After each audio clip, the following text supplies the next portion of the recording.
It's Friday, March 15th, Saturday, March 16th. If you're on the East Coast, across the pond, or down under, and this, my friends, is Spaced Out Radio. Hope you had a great day and night. I am your host, Dave Scott, broadcasting to you live from the Great White North on top of the mountains of central British Columbia, right here at SOR headquarters.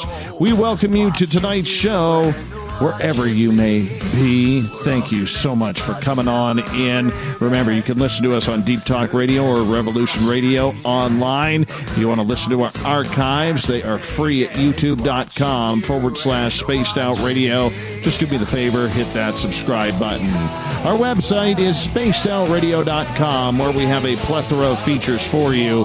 You can rock out to Bumblefoot. Go shopping at our Spaced Out Radio store. Read up on the SOR Newswire put together by Captain Shirk, and so much more. Tonight's show is brought to you by the YouTube channel Nsuho. Sebastian Martin brings high-quality messages to the masses. Head to our website, click on the banner, and subscribe today.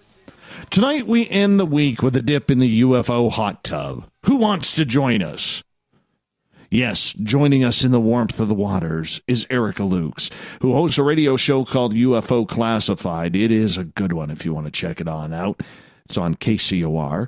The former MUFON state director for Utah has one of the brightest minds when it comes to ufology. Not only is she very connected in the field, she also has her own investigations that have led her to becoming one of the most popular authorities on this subject. Utah is well known for places like Dugway, otherwise known as Area 52, where many believe a number of Area 51 secrets have been moved.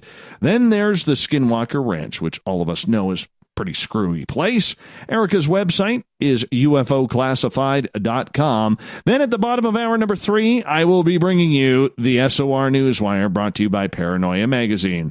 Ms. Erica Lukes, always a pleasure to have you on Spaced Out Radio, my friend. How are you?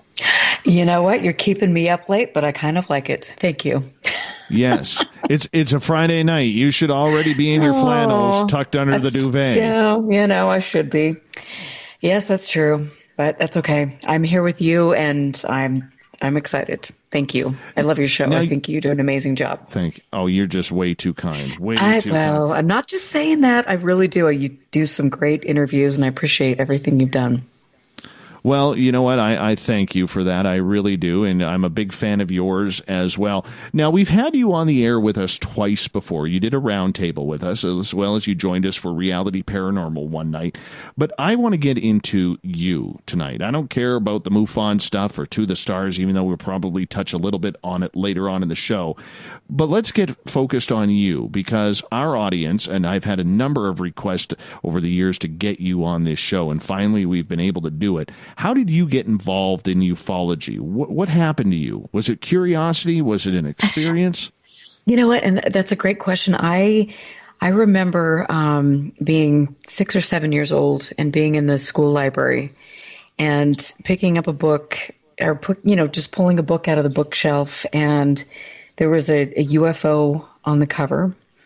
And it was from that moment when I saw that cover, something clicked in me. And also during that time period, I had a couple sightings, and I was drawing pictures of strange UFOs and aliens and things. And so it was just all of this little storm that took place when I was in grade school. And I just couldn't stop researching the subject, reading about it. I was hooked. I mean, it didn't matter if it was a UFO, Bigfoot, ghosts. I wanted to know more. And I had, through my childhood, some very unusual sightings or experiences. And it's been just now later in my life where I can sit down and really journal all of my experiences, and then things start adding up. It's like, okay, this happened. I had this experience. When I was 6 or 7, I drew a picture of an alien and a spaceship with 2 aliens looking out, and the alien on the ground is shooting these rays out of its eyes, and there's a little ant on the ground saying help. And I found that recently. It was like 8 months ago, maybe a year ago. My grandmother kept all of my school papers, and I came across that, and then a poem I'd written maybe when I was in 5th or 6th grade. And I just looked at both of those and I was stunned because I didn't remember any of this. But here it was. And the really interesting thing to me is the alien was really unusually dressed. It had a green outfit on and then across an X across the chest. And it resembled the Carl Higdon sighting in 1974. And to me, because the outfit, the costume was so unusual, I was taken aback, and I didn't really know. Like the alien looked strange to me, and actually, and I don't mean to get ahead of myself, but a few months ago, my friend Barry Greenwood, who's the world's foremost archivist, was sending me some old video footage of CUFOS, the Center for UFO Studies. And in some of the footage, there was an interview with people at the Center for UFO Studies, and there was a man holding up a drawing. And in that drawing, it was exactly what I had drawn, this alien in the same outfit. And up until my jaw hit the floor because I'd not seen this. The Carl Higdon case was well known, but it's still, to somebody in grade school, it wasn't that well known. And then I started putting things together and really journaling, like I said, journaling my life. And then in my 20s, I lived in a house that was really haunted and was on TV and written up, had years of experiences there. And then in 2013, I had a series of strange sightings over the Salt Lake Valley.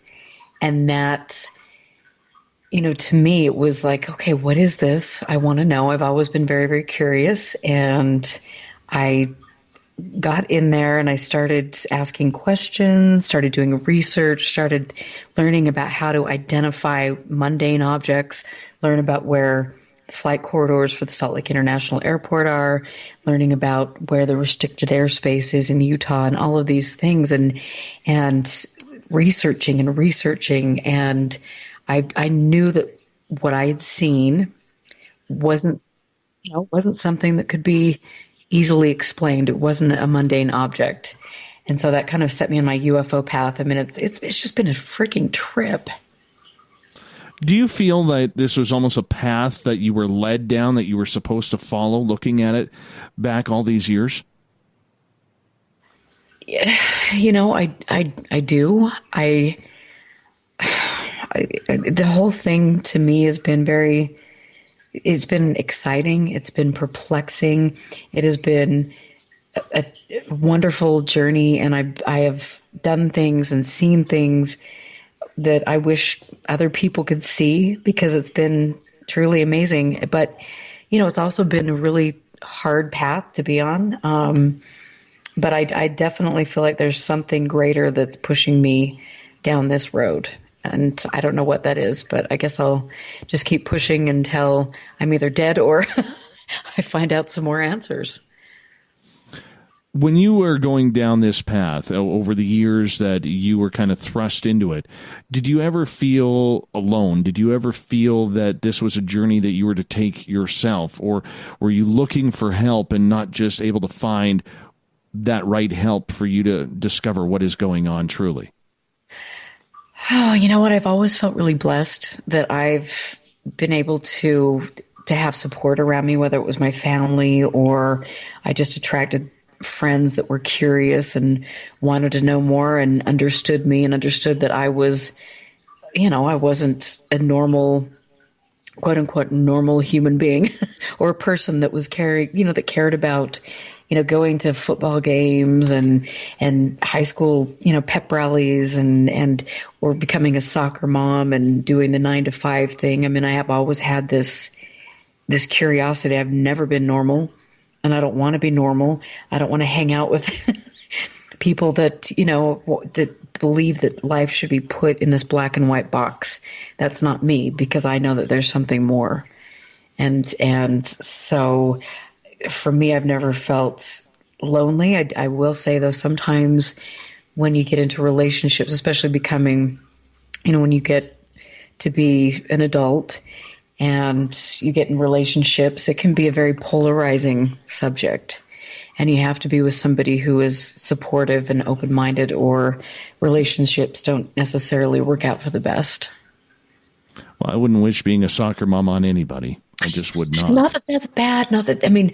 Yes, it is. Oh, I have a big-time allergy to soccer. In fact, I was at the hockey arena earlier today with my son, and he started acting up.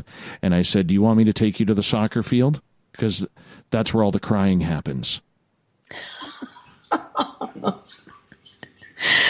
Oh dear. True story. And then right after that, my friends that I was with, they're like, "Oh, are you signing your boy up for soccer this year?" I said no. They said, "Why?" I said, "Because I like him." I wouldn't do that. Oh, yeah. My allergy to soccer is big. Very, very big. But nonetheless, I digress. Tell us about your first UFO sighting. What was that like? Oh, yeah.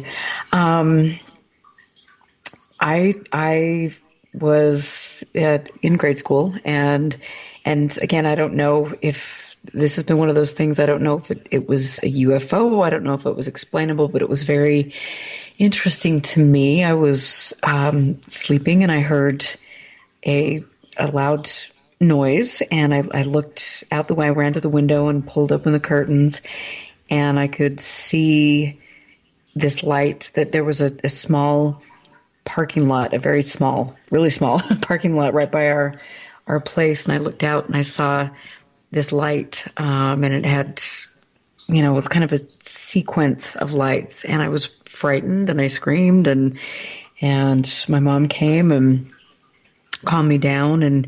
And I remember at that point in time, she just said, "It's okay. They're taking the kids for helicopter rides." And I remember this. She does not, but it was so strange. And I mean, I still drive by that parking lot, almost every day. And I can't for the life of me think of how in the world there would have been a helicopter landing in an area like that with power lines all around, and taking the kids in the neighborhood for helicopter rides. It was very strange. And so was that something anomalous? I don't know, but it stuck out to me as a small child. And then, like I said, in 2013, I was sitting out on my deck with some friends, and I noticed over the Salt Lake Valley, there was this amber orange sphere. And we watched it and thought, okay, that's curious. It's hovering in place. It was there for upwards of 10 minutes. We got the binoculars out. We looked at it, and it didn't have any navigation lights. It was a single light, and kept watching it. Okay, this is interesting. We could see the planes flying in and out in different directions. And then a smaller object appeared to come out of this big object, and the smaller object went around in a complete circle, and then both of the objects took off in the same direction. And it was pretty curious to me. And so every night I got my camera out, I set it up, I set my video camera up on the deck, and I just recorded religiously and found some very interesting things. They were right over the Ochre Mountains. Like I said, there is, we're living, and I was looking over the valley to the Ochre Mountains, and here you've got Dugway Proving Ground, which is 80 miles away, and then you've got the NSA, and you've got some of the most restricted airspace in the world, and then the Salt Lake International Airport. So there are specific places where, you can see the aircraft and different things, and this wasn't. It wasn't one of those places. It wasn't necessarily, whatever this was, wasn't behaving like anything that could be explainable. It was really interesting. So as I had these sightings and was capturing it on video, I started doing research, and I found that there were other places like this that were you were seeing these types of spheres. They typically would hover over ridge lines. You could see one of them, they would be in a holding pattern for an extended period of time, and then they would maneuver in ways that, it's not a conventional craft. They would also, sometimes these objects would travel in pairs, and one of the larger objects would appear to eject a smaller object. So I found these different places in the world, the Yakima Indian Reservation. You have Marfa, Texas. You've got lots of places in southern Arizona. You've got Missouri, Piedmont, Missouri, where there was a very significant study done back in the 70s by Dr. Harley Rutledge about this. And then you've got Norway and Project Heshtalen, which is a 35-year research project, the most important research project in the world that most people don't know about. So there are places, or Skinwalker Ranch, you've got the same types of things being witnessed decade after decade. And thank the Lord, there are researchers that are good enough that they can get out there and they can understand that, hey, sometimes you have much more than car lights and things that are easy to explain. And this deserves to be looked at, and it deserves to be funded. When you started having these experiences and these sightings, were you tied to anybody? Were you investigating at that point? Or was this just some anomaly that you just decided that you yourself had to start researching more and figuring out what was going on, and then kind of got tied into everything? And that's a great question. I wasn't tied into anything.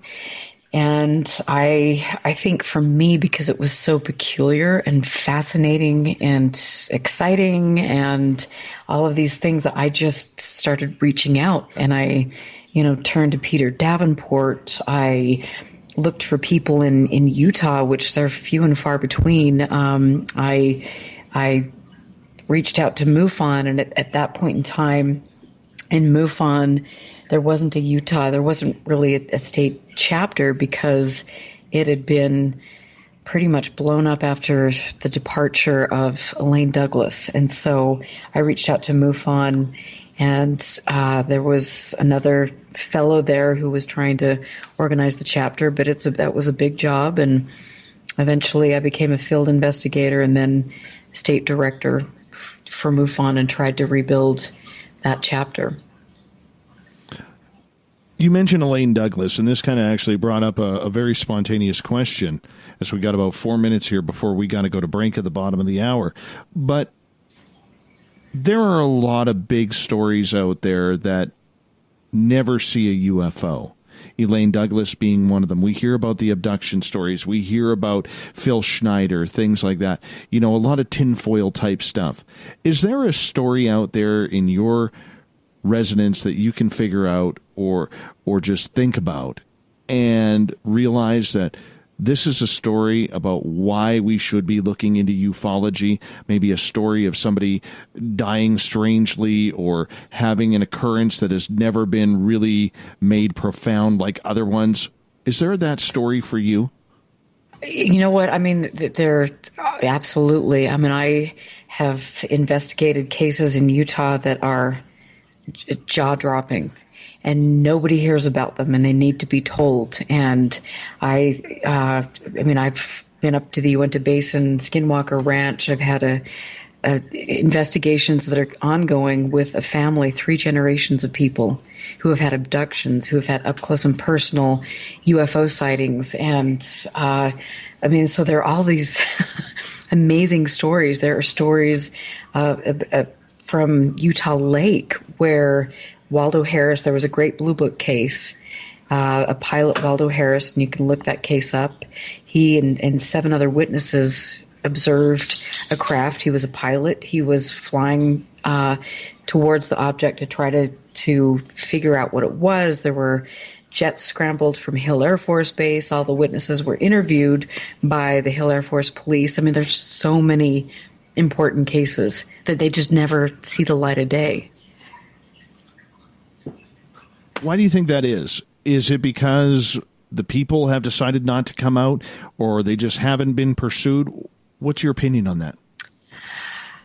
You know what? I think that it's just there's so many cases, and it's really hard as a researcher to wade through the crap and then to try to find good cases. And I think with Utah is a very strange place. There is a lot of stuff going on with the military, and so you're not going to get a lot of sightings. And if you get, somebody like Elaine Douglas who's snooping around, or other people that are doing things, it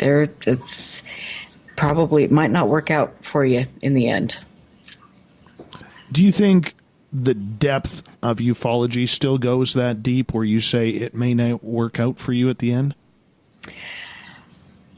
I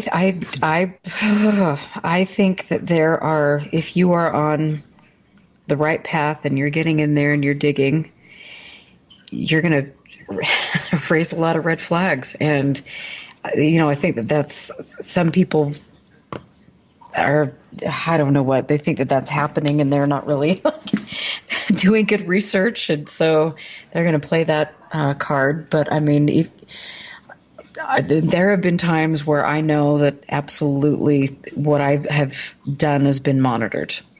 And there was about a 48-hour period that I can tell you after the break that was absolutely off the hook. But you start messing around, and for good reason. If you're messing around with things that are national security, then of course you're going to be monitored by that group, and thank the Lord. I think that's a good thing. There are a lot of crazy people in this subject. But I do think Elaine Douglas was, at the end of her life, she was absolutely convinced that her life was in danger and that she was being monitored. And I have to say, with the blowback and the experiences I've had in Utah, I can't say that I would disagree with her at all. Well, you know what? That's something we will get into after we come back from the break. Now I'm curious about this 48-hour period. That just weirds me out. I like stuff like that. Scares me. Absolutely scares me. But we're going to get into it with Erica Lukes, who is our guest tonight on Spaced Out Radio. Erica's going to be with us for the entire 2.5 hours before we go into the SOR Newswire at the back end of the show. Her website, UFOclassified.com. You can also hear her show on Fridays on KCOR. Definitely want to do that. Hi, Tina, if you're listening in. We love you around here. More Spaced Out Radio right after this.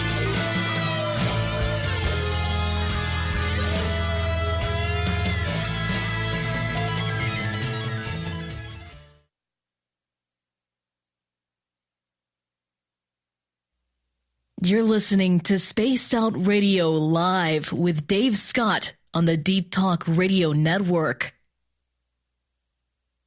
Did you know Spaced Out Radio runs 7 days a week? Hi there, this is Tessa Nicole Thomas, and I'm here to take you on a paranormal journey each Saturday and Sunday night.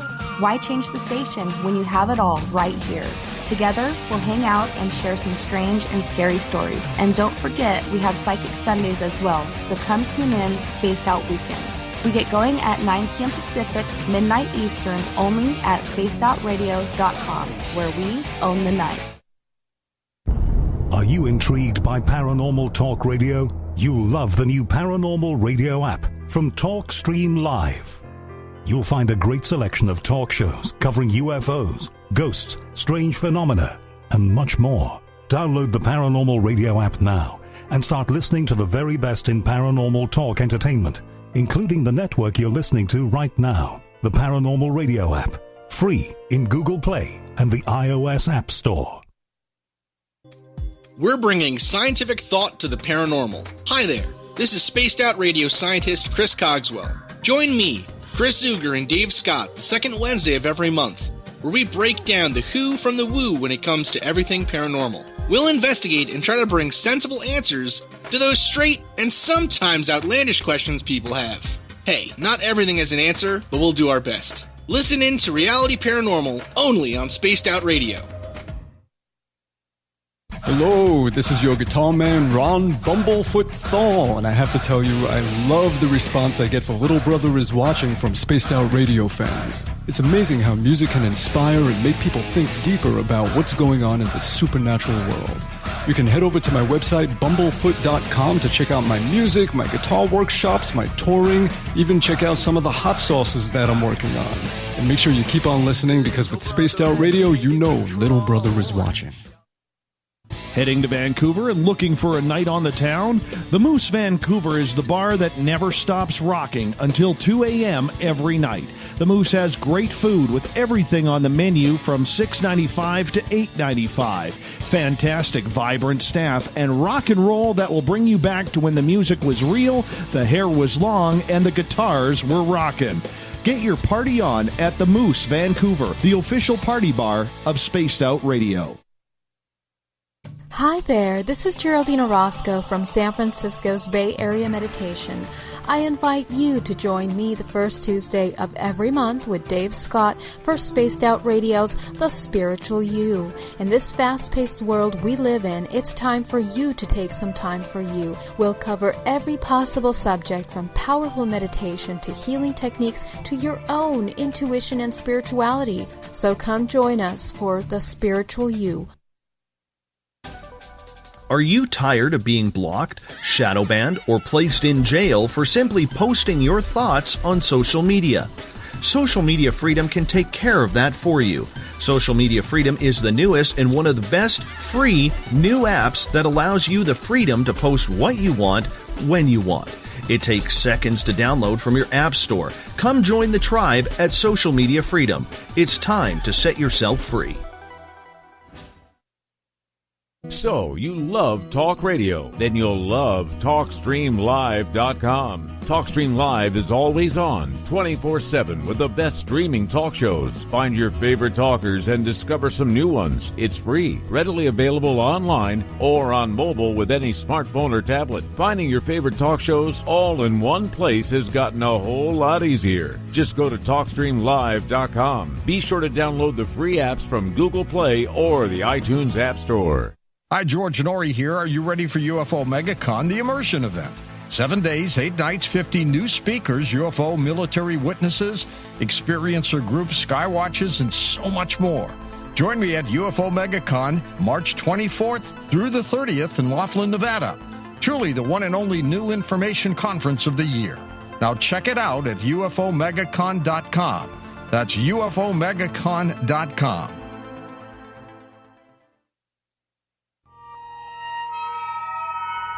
You hear footsteps in the empty room above you. A rocking chair begins rocking by itself. Don't be afraid of the things that go bump in the night. Reach for Spirit Storybox, the iPhone app the Huffington Post UK called the only ghost hunting app you will ever need. Spirit Storybox. The spirits are telling their stories. Are you listening? Visit purpleplates.com today. For over 40 years, the Purple Energy Plates have been delivering amazing results for their many customers. Inspired by the great genius Nikola Tesla, the harmony, healing, and energetic effects of the plates have proven over and over to be beneficial and often miraculous to thousands of customers. Check their site for daily specials and choose from their many energy products. You won't be sorry. Visit them today at purpleplates.com. A timepiece is a reflection of who you are, and what better way to show off the real you than with an Escape watch. Escape is a lifestyle brand accessorizing your days and nights. Choose to escape and create the life of discovery that you deserve. Dream, play, unite with your own personalized Escape watch. Head to escapewatches.com. There is no time like the present to enjoy your escape. Use promo code SMF2017 for your 20% discount today. Looking for a place to advertise at a very reasonable cost? Look no further than Spaced Out Radio. SpacedOutRadio.com has an advertising tab that you can click to check out our daily, weekly, and monthly packages to play on the radio, or our website including social media. From commercial spots to banners, we have it all. Check out our competitive pricing today. Coming soon to our website, spacedoutradio.com, is the SOR Space Travelers Club. For just $5 a month, you can get into a private area on our site where you can hang with other listeners in our chat room, post in our forum, and check out a bunch of exclusive content and store that won't be found anywhere else, including a nightly after-show party with Dave.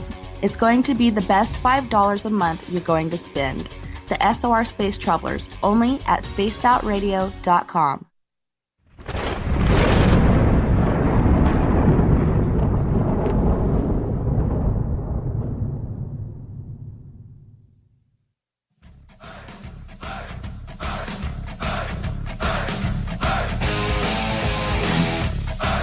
Welcome back to the second half hour of Spaced Out Radio tonight. I am your host, Dave Scott. Glad to have you along for the ride on this Friday night heading into the weekend. And if you're listening to this show on the weekend, what the hell are you doing at home? It's Friday night, early Saturday morning. You should be out partying, having fun, instead of working like me. But nonetheless, we're glad that you are here. Erica Lukes is our guest tonight on Spaced Out Radio. Before we bring her back in, I want to remind you, good way to support this show is to head to our website, spacedoutradio.com. Pick up a t-shirt, a hat, hoodie, coffee mug, you name it, we got it. It's a great way to support, once again, what we do on a nightly basis right here. Erica, how are you? I'm awake, and this is the seventh Excellent. sign of the apocalypse, so good job. Coffee. It's coffee time. Seriously. IV bag. I know. Now, before we get started again, I have a listener named Marty in Las Vegas. I know he's listening. He's not feeling very well right now. But a few months ago, Marty asked me, he's like, Dave, can you get Erica Lukes on the show? And I said, yes, I would for him. And I delivered. Here you are. You've now been on this show a couple of times. So this is the first time you and I are actually having an intimate and interactive conversation. So I want to give a big shout out to Marty, who's not feeling very well tonight, but I know he's listening in. And Erica, I know you have something to say for him. And absolutely. And you told me that he wasn't feeling very good. And I want to just say, Marty, you are in my prayers, and I appreciate all of your support, and it meant the world to me when Dave read that message tonight. So thank you, and feel better really, really soon. Absolutely. We love Marty around here. And you know, another reason why we love him is he's a Vietnam vet. And we love our veterans around here. And Marty is one of the many veterans who listen to this show. And we love our vets. So thank you all for serving. And Marty, you did a great job back in your day serving as well. So keep up the fight, buddy, and get better soon. But nonetheless, we got a show to do about UFOs here. And right before the break, you were talking that you had a pretty eerie 48-hour period where you felt like you were being followed. Maybe your phone's being tapped. Tell us about that. Oh, this is one for the memory books. I mean, this was a 48-hour period that I still, like, honestly, when I talk about it, it's like, holy crap, did this happen? But it did. I had a conversation and a series of conversations over a few-week period, and I was delving into some research that I've since backed off of, for good reason. And I also had spent the afternoon talking on an encrypted cell phone service to someone who was prominent in the field, who's been doing some important things. And it was interesting because I was at my studio, my business, and within 2 hours of that conversation, I was teaching a client, and a man walked in, and he had a cable uniform on, and he said to me, I would like to, we've got a message here that you've got a loose cable on your modem, and I need to see your modem. And I was just sitting there going, okay, nothing's right about this. What's going on? It's the cable company. B, they don't come out when you need them to come out, and C, you can't detect that. So whatever. So I just wanted to see what he was going to do. And so I went over and I picked up my modem and I handed it to him. And he pulled a wrench out of his pocket, put it on the back of my modem and the cable. And he literally turned it once and he said, okay, I'm done here. And he no paperwork, nothing, just burns out the door as fast as he can. And my client was standing behind me, and it's, somebody who knows what's going on, and just said, Erica, that was not right. This is not right. What was going on? My client had his wallet with his identification in the room that this person entered. Nothing was taken. I tried to get my camera, take a picture of the license plate, but the van moved too quickly, and I couldn't get that. So it was a little odd, to say the least. And then the next morning, I was over at the studio really early, it was unusual for me, about 7 a.m.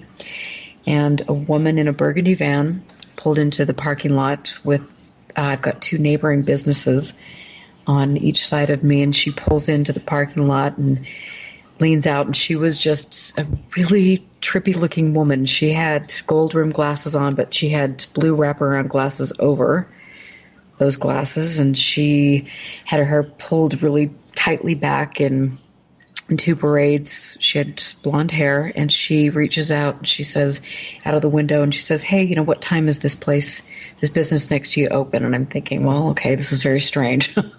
It's not open until 10. And she says, you have really pretty hair. And I'm like, okay, thank you. That's great. And so I just I was taking the trash out. I took the trash out, threw it away, and she was still waiting there. I thought maybe she would drive off. And then she says, so this is your business. What do you do here at your business? I want to know all about it. And I said, well, I teach Pilates. I do this. And she said, oh, that's interesting. I was in the military, and I've been trained to, I've seen so many things that the things that I saw were horrible, so horrible that they fractured my mind. And I'm going, okay, seriously? It could be obviously just somebody that had some issues, clearly. But then she just said, you know what, there's a bluebird right behind you. And so I turned around, just having a bait, no bluebird, turned back around, and she says, I was in the military, and I've been trained to see everything around me. You have really pretty hair. And just then my client walked up, and it was just so unnerving. It's like, okay, this is really it was just weird. And I was really thankful that in both instances I had somebody around me that saw that and understood, but that both of these exchanges were really unusual. At the same point in time, I noticed that there was a white van, a brand new van that was across the street, and it was in a parking lot, and it had been there for a couple weeks. It hadn't moved, and I'd asked the people that own the property. It was a grocery store. I asked them about this particular van, and hey, we've got a lot of we've got robberies in the neighborhood. We need to keep an eye out on things. And I asked the manager, do you know anything about this van? It's been there for a couple weeks. The manager said, we've tried to get it towed. We couldn't get it towed. I thought that was strange. And so when these 2 events happened to me, it really put that van, in my mind. It's like, okay, I need to look into this. And so I called somebody who came up, and this person was a former sheriff for 2 decades. And I said, this is what's happened to me, and I just want you to go look at this van and tell me what you think. And so I left my business, and he called me up, and he said, Eric, I don't want to scare you, but there's a camera in the van, and it's pointing right towards your studio. And Wow. coming from someone in law enforcement that's seen some things, it was, with three events within a very short period that were pretty unnerving. That would scare the daylights out of me. How long did it take for those cameras to leave in that van? One of my friends, and this is really funny, one of my friends said, well, actually more than one of my friends said, go put some tape up over the camera. And so being the kind of girl that I am, I went over there and I put some black tape over the camera, and within 2 days there was another van that was there, and they both of them went off, never to be seen again. When you think back on that, did you feel like you were in danger? Did you feel that you were pushing the buttons, or maybe it was a threat towards your safety? You know, I think at the time I was doing some pretty unnerving research, and I think whatever that was a series of events basically designed to intimidate me. I mean, obviously, if you've got these things happening, someone's letting you know that this is happening. And of course, you could say these are random occurrences that happened. But I have some very trusted friends who look out for me, and each of these people have stated that yes, these were very peculiar events, and there was a very good chance that something was happening, and somebody was trying to get a message to me. We are talking with Erica Lukes tonight. Her radio show is called UFO Classified. UFOclassified.com is her website. Erica, in regards to the field of ufology today, I know that you have a history with MUFON that may not be very stellar. All right, not on your end, but you don't have a very high opinion of things that are there. And I really want to stay away from that tonight as much as we potentially can. But in regards, when you look into ufology, and you've been around it a long time now, do you feel that this field of researchers, people who are interested in this, people who are looking into it, YouTube channels, whatever it may be, radio shows, do you feel that it is so watered down right now that there is just no way that we're going to be able to gain any type of information because it's only old stories being recycled? Oh, I will tell you, I'm the first person to go to a UFO conference and think, oh, my Lord, if we have to hear about this story again, I don't know what. There's more to life than Rendlesham. There's more to life than Roswell. They're great cases, but there are cases that take place every day. There is important research that has been done. There are things that we need to focus on. And I think that there are people who have made a great deal of money staying on the UFO circuit talking about things like this. And so I do think it is watered down, and I think we need to look in different areas. We need to turn away from mainstream ufology, especially American ufology, because it's a treat. It's dysfunctional, and I could say more, but I won't. I'll just stop right there. I think you get the point. Well, and I guess where I'm trying to go with this line of questioning is in regards to the field today. All right. There is an entire faction of people who love the To the Stars Academy. There's an entire faction who's against them. There's an entire faction who believes that we got to be pressuring government for the proof that they have. We have an entire faction out there that just wants to film lights in the sky, no matter what they are, and claim them as UFOs. We have the disinformation people out there. There's a lot going on that nobody really pays attention to. And would you look at it as the veteran you are in this field? Are we getting further away from the truth, or are we getting closer?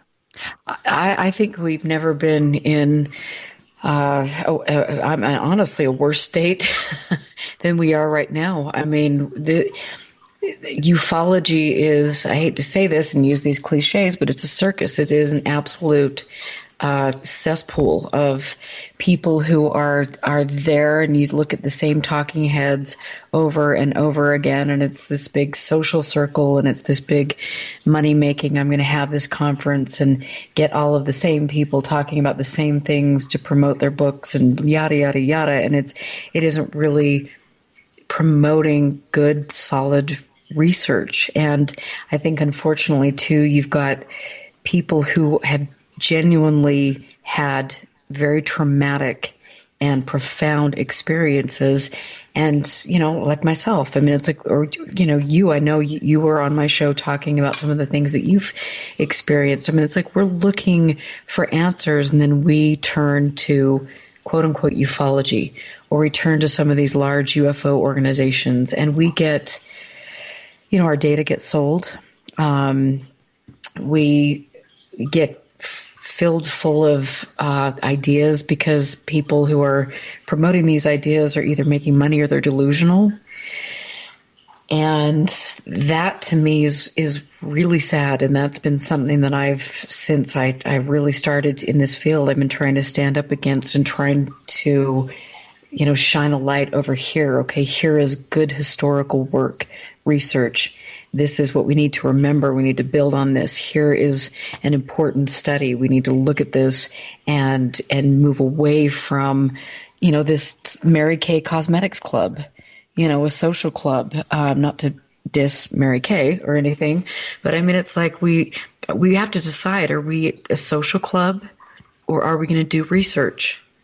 Do we want to promote absolute nonsense or do we want to make a change and really dig into what this is? But we have to understand that this subject has been manipulated on purpose, especially by the United States government for decades. And now as a result of this manipulation and lack of leadership, we have a field that is fraught with, it's unreal and it's sad.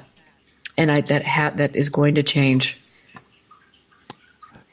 So when you look at it and you look at people, whether it's Steve Bassett, Steve Greer, Tom DeLonge, this upper echelon of people who are out there, who are claiming they have the answers, they have the way to get this disclosure movement out, they have the way to educate the public.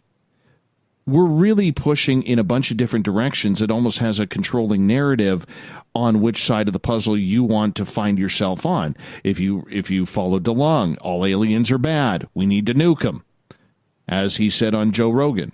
If you look at Greer, all aliens are positive. We need to have love, peace, and light with our space brothers and sisters.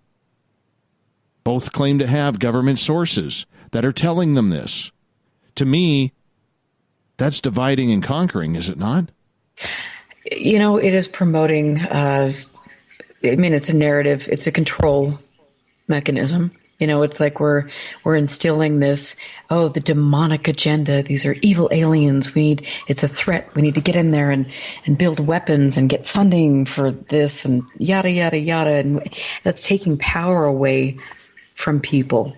And the same could be said about the love and light movement. This is all good and all of that. At the end of the day, we don't know what we're dealing with, and we're dealing with a lot. And I think for me and my own personal experiences, I can say they've been absolutely profound. And when I have looked to ufology or leaders in this field to try to come to grips with what I've seen, I have ended up really becoming disillusioned and frightened, or my initial response or feeling to my sighting has been completely warped. And I don't want that to happen to other people that have sightings, because I think that's a really dangerous thing. And like I said, I think this is being used by people who are either delusional or spreading disinfo as a means to control the narrative. So with about 2 minutes here, 2.5 minutes here before we got to go to break at the top of the hour, when you look at the state of it right now, what are we missing? What should we be looking at as the public in regards to blowing this up and getting what we want out of it, which is to know the truth, whatever that truth may be? Well, I would say that we need to stop supporting organizations like MUFON. I would say that we need to stop, we need to not go to YouTube for answers. We need to not go to anybody. I really truly feel in this field. I've looked away from the field. I've looked at Dr. Massimo Teodorani, who's an astrophysicist from Italy, who has done groundbreaking research. And we need to look at him. He's done extensive research with Professor Erling Strand over in Norway and Project Hestel. And, these are the people, Ted Rowe with NARCAP, which worked with Dr. Richard Haynes, and they were investigating for years pilot sightings, commercial and military pilot sightings. And these are the types of people that we need to look at, and we need to look away from the same old tired talking heads that are not offering us anything new, and they're going down this rabbit hole. And a lot of times these people the leaders of the field are going down political rabbit holes and conspiracy theories. And to me, that is really, really dangerous, and that shouldn't be tolerated. We got about a minute to go here before we got to go to break. We all tend to think here, Erica, that the government has the answers. The government is hiding everything from us. The government knows what's going on. They know about Roswell. They know about aliens, etc. But how much do they really know, in your opinion? You know what? Seeing our government at work, I'm not quite sure. I think. Well, and you know what? Maybe this is something we take up after the break, because, I mean, when you got Harry Reid now coming out basically saying we don't know much, and yet he's the one who got Bigelow the $22 million. He's to study UFOs. He's the one who is really pushing the project on UFO research, even though he's retired. I think that's a bigger question than we have time for right now. So do you mind answering that when we get back? Absolutely. Perfect. You hold on. We are going to head out. Hour number 1 wrapping up here on this Friday night, early Saturday morning edition of Spaced Out Radio. And Erica Lukes is our guest tonight. You can find her website, UFOclassified.com. That's UFOclassified.com. You can check out her radio show on KCOR. She's one of my favorites. And she'll be back for another 90 minutes here on the show. We'll be back with more Spaced Out Radio in hour number 2 right after this.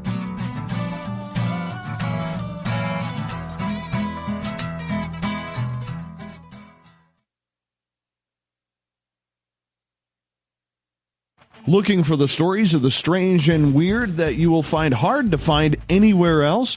Check out the SOR Newswire on our website. Our writers, led by Captain Shirk, are scouring the world for the oddest and most bizarre stories we can find. Everything from weird crime to suspenseful and paranormal. We're working hard for you to bring you the most intriguing news of your day. Check out the SOR Newswire at spacedoutradio.com today.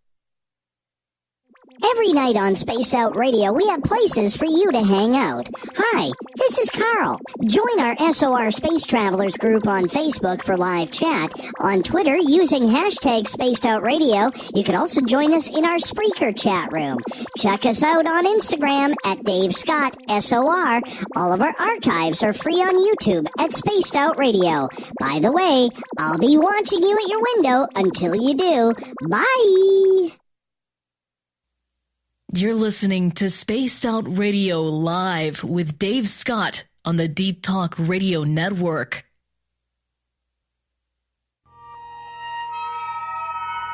You hear footsteps in the empty room above you.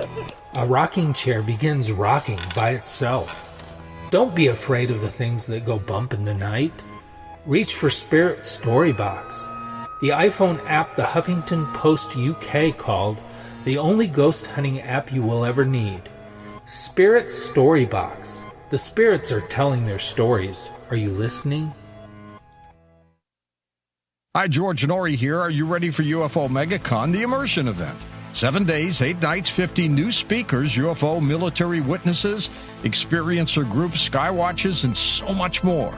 Join me at UFO MegaCon, March 24th through the 30th in Laughlin, Nevada. Truly the one and only new information conference of the year. Now check it out at UFOmegacon.com. That's UFOmegacon.com. Find your escape where time has no limits. It's about living today and cherishing the heritage of yesterday. A spirit of adventure for what is new with the nostalgia of the past. Your timepiece is a reflection of who you are. Life surrounded by beauty from the world around us to the soul within. EscapeWatches.com. There is no time like the present to enjoy your escape. Use promo code SMF2017 for your 20% discount today. Hey, this is Canadian Paranormal Investigator Mike Moore.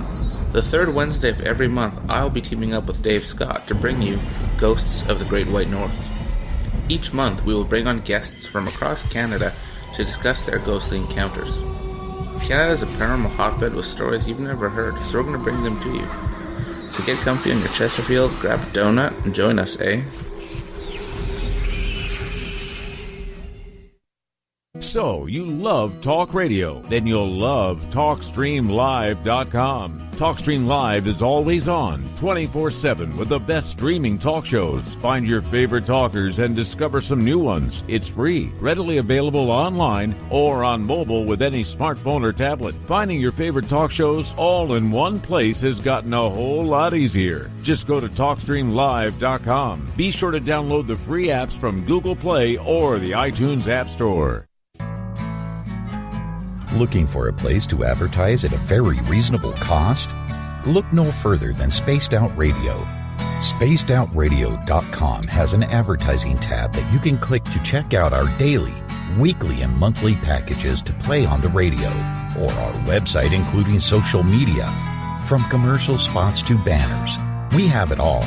Check out our competitive pricing today.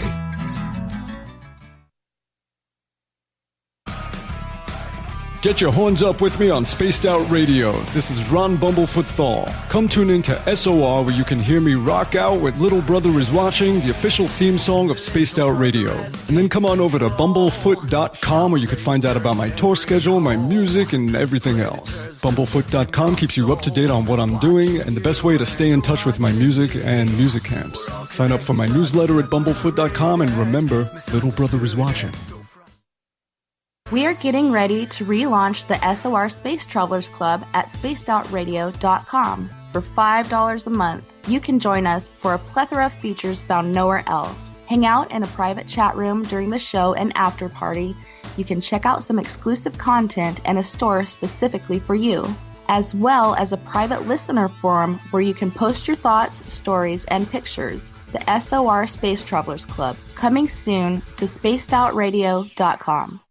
Visit purpleplates.com today. For over 40 years, the Purple Energy Plates have been delivering amazing results for their many customers. Inspired by the great genius Nikola Tesla, the harmony, healing, and energetic effects of the plates have proven over and over to be beneficial and often miraculous to thousands of customers. Check their site for daily specials and choose from their many energy products. You won't be sorry. Visit them today at purpleplates.com.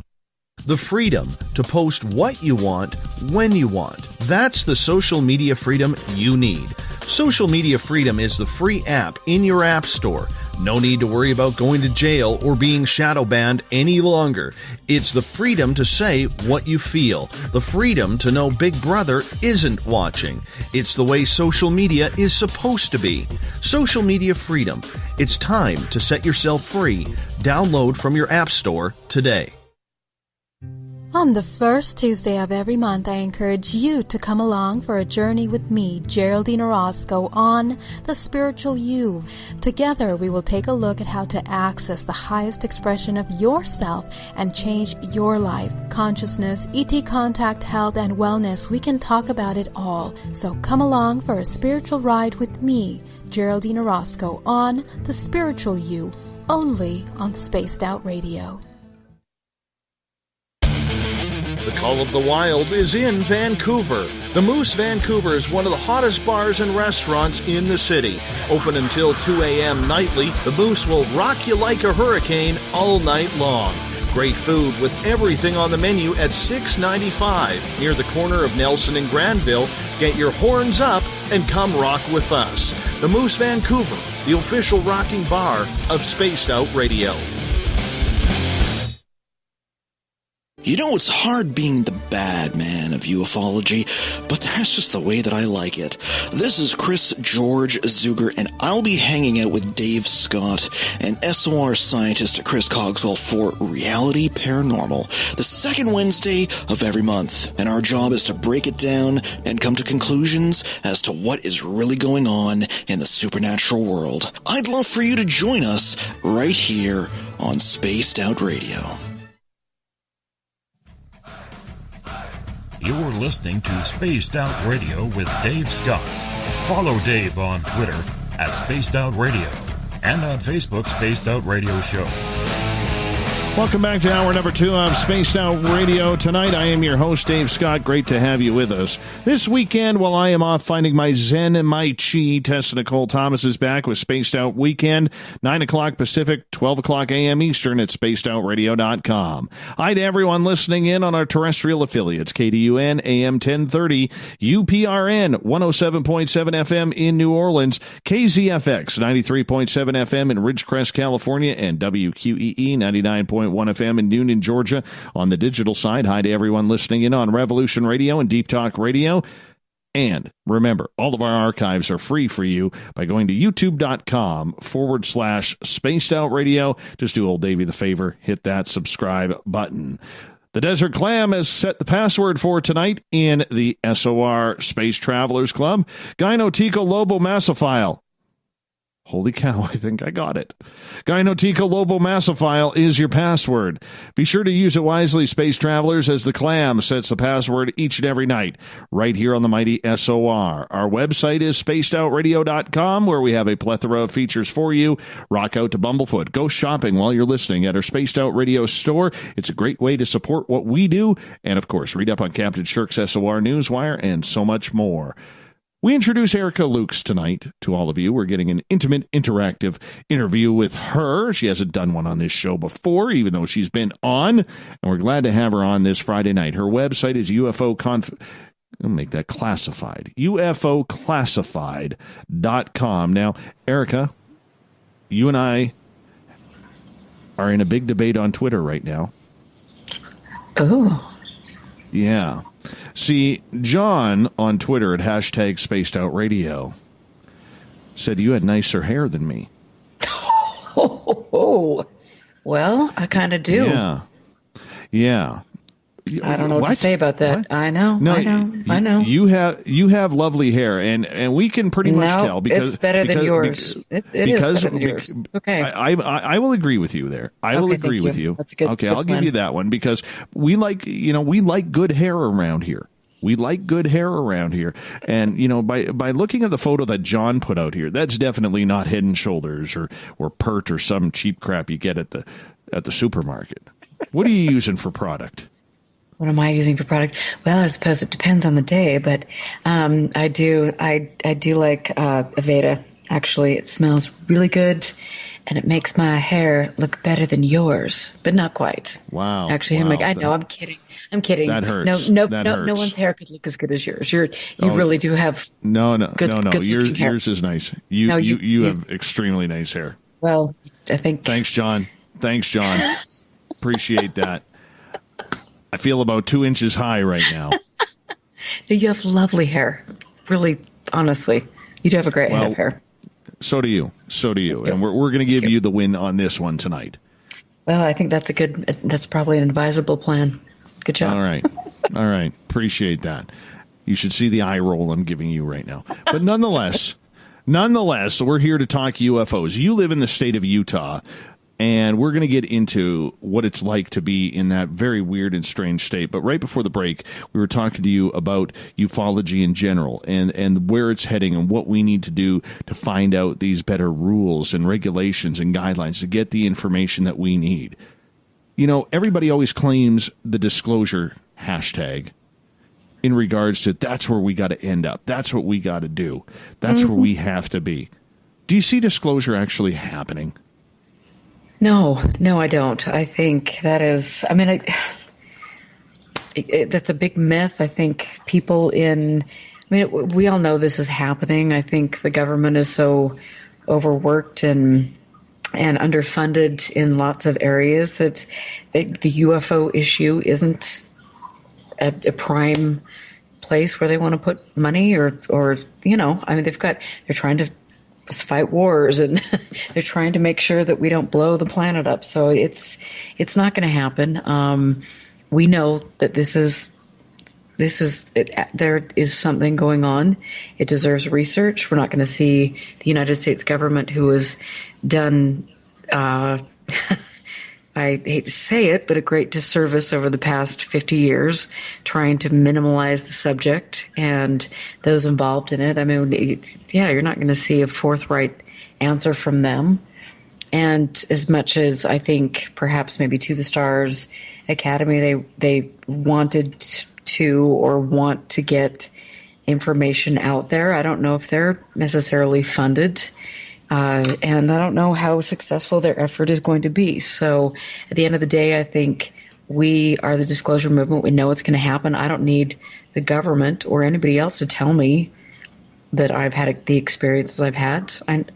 I know it's real. So, what's your definition of proof? So many people say, I want proof. I want concrete, 100% evidential proof that this phenomenon exists. And that seems to be the fallback, whether you're skeptical, whether you're a scientist, whether you are an experiencer, whether you are somebody who doesn't trust the government on this subject. Everybody wants this empirical proof. What is that to you? Ooh, you know what? I mean, that's like a dangling carrot. And that changes, every time you talk to somebody who's a skeptic. I need proof, and then you give them, you present to them 35 years in Norway with the most important scientific research that we've ever done, and that's not enough. There will always be somebody out there who it does not want to believe in this, and not believe in it. They just don't want to look at the evidence. And so I think for me, I've come to the place where it's like, I don't care if I prove this to Tom, Dick, and Harry. I know it's true, and I want to work with the best people in the world. I want to collect evidence. I want to make sure that this field is a safe field for people who have had experiences. And I don't know. How about you? What are your thoughts? Well, I think there's two kinds. I think that there is the disclosure that once a person has an experience that they cannot explain, that they witness with their own eyes, not some of this dreaming stuff that we tend to put a lot of the ET abductions on. But when you have like an encounter right in front of you, and hopefully you have witnesses with it that you can go over it with, I think that's all the disclosure you need on an individual basis. However, I can also see where the public wants to know what is going on. I mean, that goes back for 70 years. I mean, we talk about how eye-rolling hearing the word Roswell is, but it's still extremely important. We want to know what is going on with the government. What did they know? What are they hiding? Have they made ET contact? I mean, whether it's a wild theory that Dwight Eisenhower traded technology for humans and animals, or whether it's just the fact that they picked up a craft at Roswell or Shag Harbor or Kecksburg or wherever it is, I think the public has a right to know, and people are tired of hearing this national security stuff. They want the truth. But because you have a mainstream media that doesn't want to cover this topic, and you have people who have made their own little agendas, whether it's somebody like David Wilcock, David Icke, Corey Goode, or even going to Stephen Greer or Tom DeLonge, people don't know where to trust anymore. And I don't know how to handle that. I really don't, because it's a difficult situation. It's a difficult situation for anybody who's had an experience and just wants to know more and feels they deserve to know more about what's happened to them. I agree. And and that's been the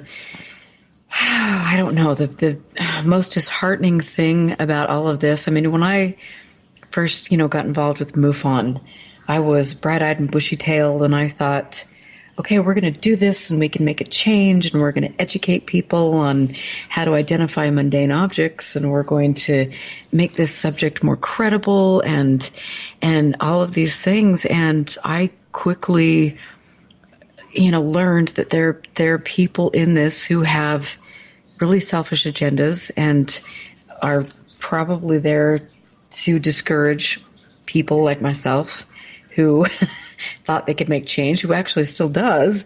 But I mean, it's I think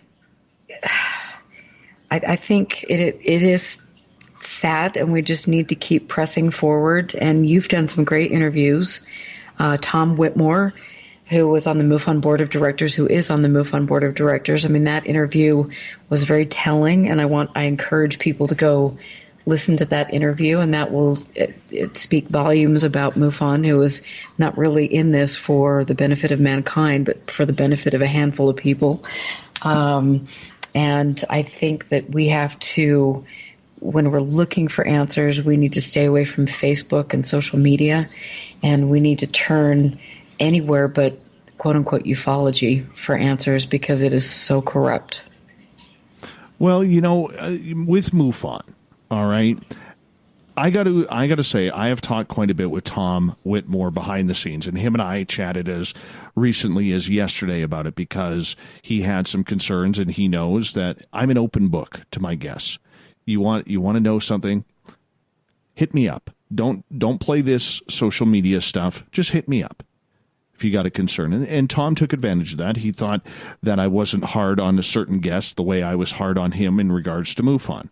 And I think it was a very manly comment to make. I don't care if that's politically correct these days or not, but I will say that. And I appreciated that.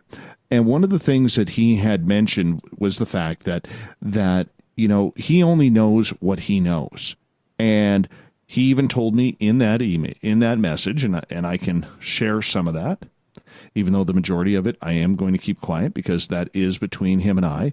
But he has even stated point blank that he has talked to Jan Harzan about coming on this show. Jan may not want to, because right now there's a lot of negativity out there in the field of ufology, and because I have guests who have a differing opinion, that it may not be very comfortable for Jan to come on. My response, and I respect Tom, was basically, my job is not to take a side. My job is to ask the public tough questions. And I ended that conversation on my end by saying, and I'll read it verbatim. I said, Tom, I do consider you a friend and a hard worker in the field of ufology. What I don't like is not anything from you, but the fact that the people above you don't want to answer some pointed questions that the public deserves answers for. And that gets to my whole point that I blogged about last week, which was, because this field, whether it's ufology, ghosts, cryptids, doesn't have a strong media presence, groups like people involved in MUFON or To the Stars, all they know is they can ignore us. They don't have to answer to us, because the majority of time, Erica, people have just moved on to another topic, something else that offends them. They haven't had anybody with a lot of journalistic integrity continue on a topic searching for answers for their audience. They're not used to that. And that's a big, big issue. And I don't blame Tom for that.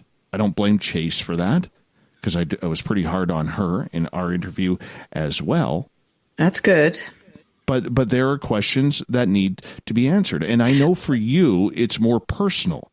And I understand that. I understand that. But I'm coming at it from a completely different angle. You know what I'm saying? I do. And I think, although it's personal, what I see is that there are people involved at the upper levels of this organization who have completely lied about their credentials. I see the executive director and the board of directors completely shirk their responsibilities, and they are allowing bullying and different threats to people who were involved in the organization. I mean, specifically, there was an email sent out trying to intimidate a couple of people that reposted an article about one of the top people in MUFON, and the top person in MUFON sent back a message threatening one of the people with having their security clearances revoked, and threatening to go to different media companies in Hollywood to make sure that these people never got anywhere on the TV. I mean, so to me, this isn't personal. This is a legal matter. And none of us should take any of this with a grain of salt. This is personal. There are legal issues here. Tom Whitmore can choose to hide his head in the sand and say that Jan is feeling there's so much negativity. But, at the end of the day, Jan has some hard questions that he needs to answer. Like, why would he allow? I mean, there have been numerous complaints filed about a certain individual in the organization and the behavior. And Jan knows that. The MUFON board of directors know that. They've chosen, instead of to react in a professional manner, they have chosen to go about and try to discredit the person, Phil Leach, that had these very valid complaints. And so again, this is typical MUFON, the MUFON shuffle. I'm going to move over here and you're not going to look at this, and then I'm going to put the spotlight over on a person who's asking legitimate questions that deserve to be addressed. And to me, this is the biggest sham in the subject, and we should be looking at this, and we should be holding these leaders accountable, including Tom Whitmore. And I agree. I agree with you fully on that. But I also agree with Tom, where I think that Mr. Harzan, trying to do the best job that he can, does a lot on his own without talking to the board. And to me, I find that concerning. I very much do. And if I look at it like I do from an outsider's perspective, it is political. It's very political. And I don't think a public organization should be like that. But I do believe there are a lot of good people on there. And you know these people better than I do. I'll be the first to say that. But my relationship so far with Tom Whitmore has been great. He's called me out on what he thinks I've wronged him, and I've called him out on what I think he's been wrong on.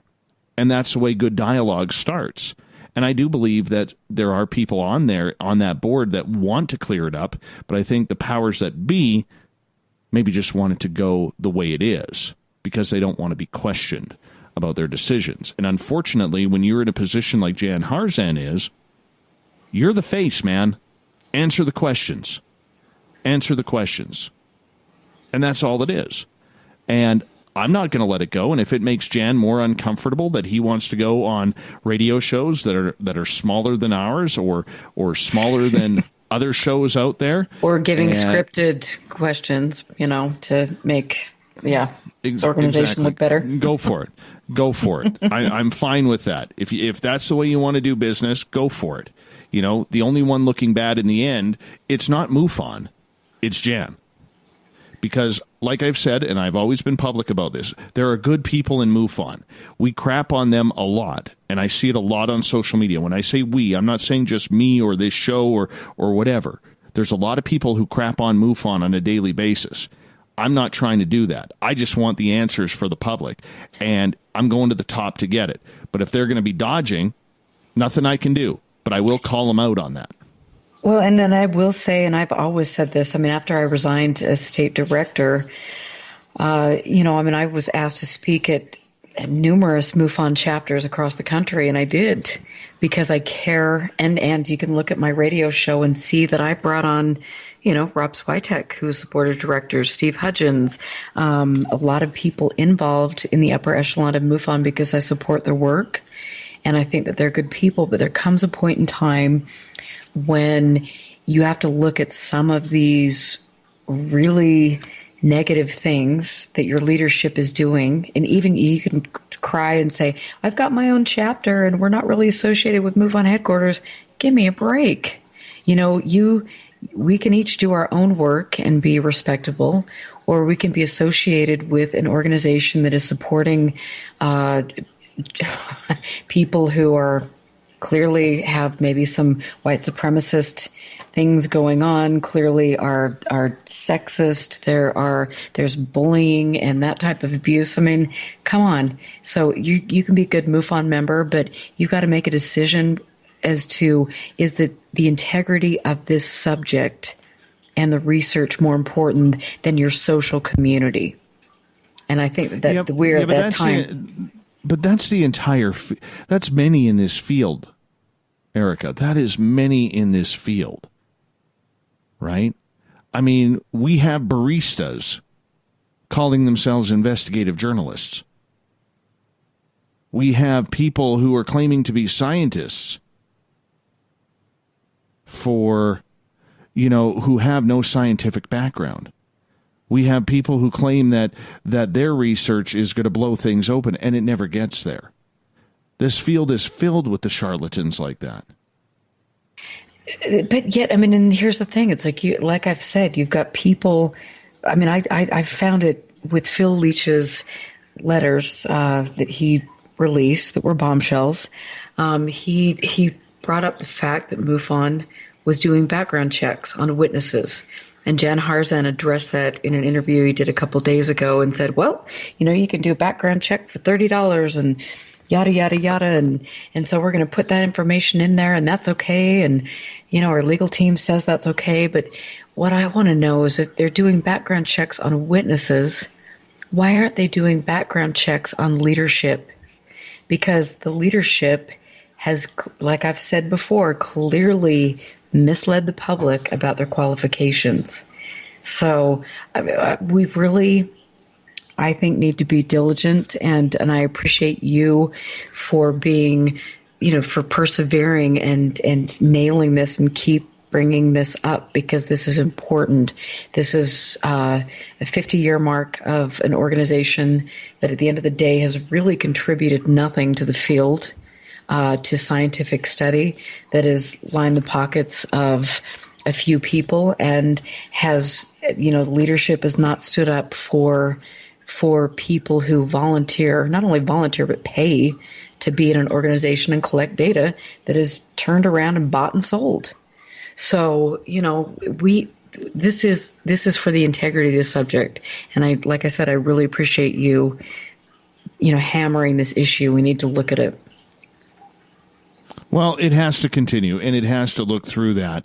And you know what? We're going to go away from the politics side of UFOs after this, Erica, because I want to hear some of your Utah experiences. We only got you for another 60 minutes, and I know your hair looks better than mine, and I'm still quite You're sore. You're just saying that. Well, Thanks, John. Thanks, John, on Twitter at #SpacedOutRadio. That's it. John ruined my night. So I'm coming in number 2 on the hair factor tonight to Erica Lukes, our guest tonight. And, of course, you could check out her website, UFOClassified.com. I highly suggest you do. You know what? On Fridays, I don't normally post other shows or talk to people about that. Erica's is one you want to listen to on KCOR on Friday afternoons, KCORradio.com. We'll be back with more Spaced Out Radio right after this.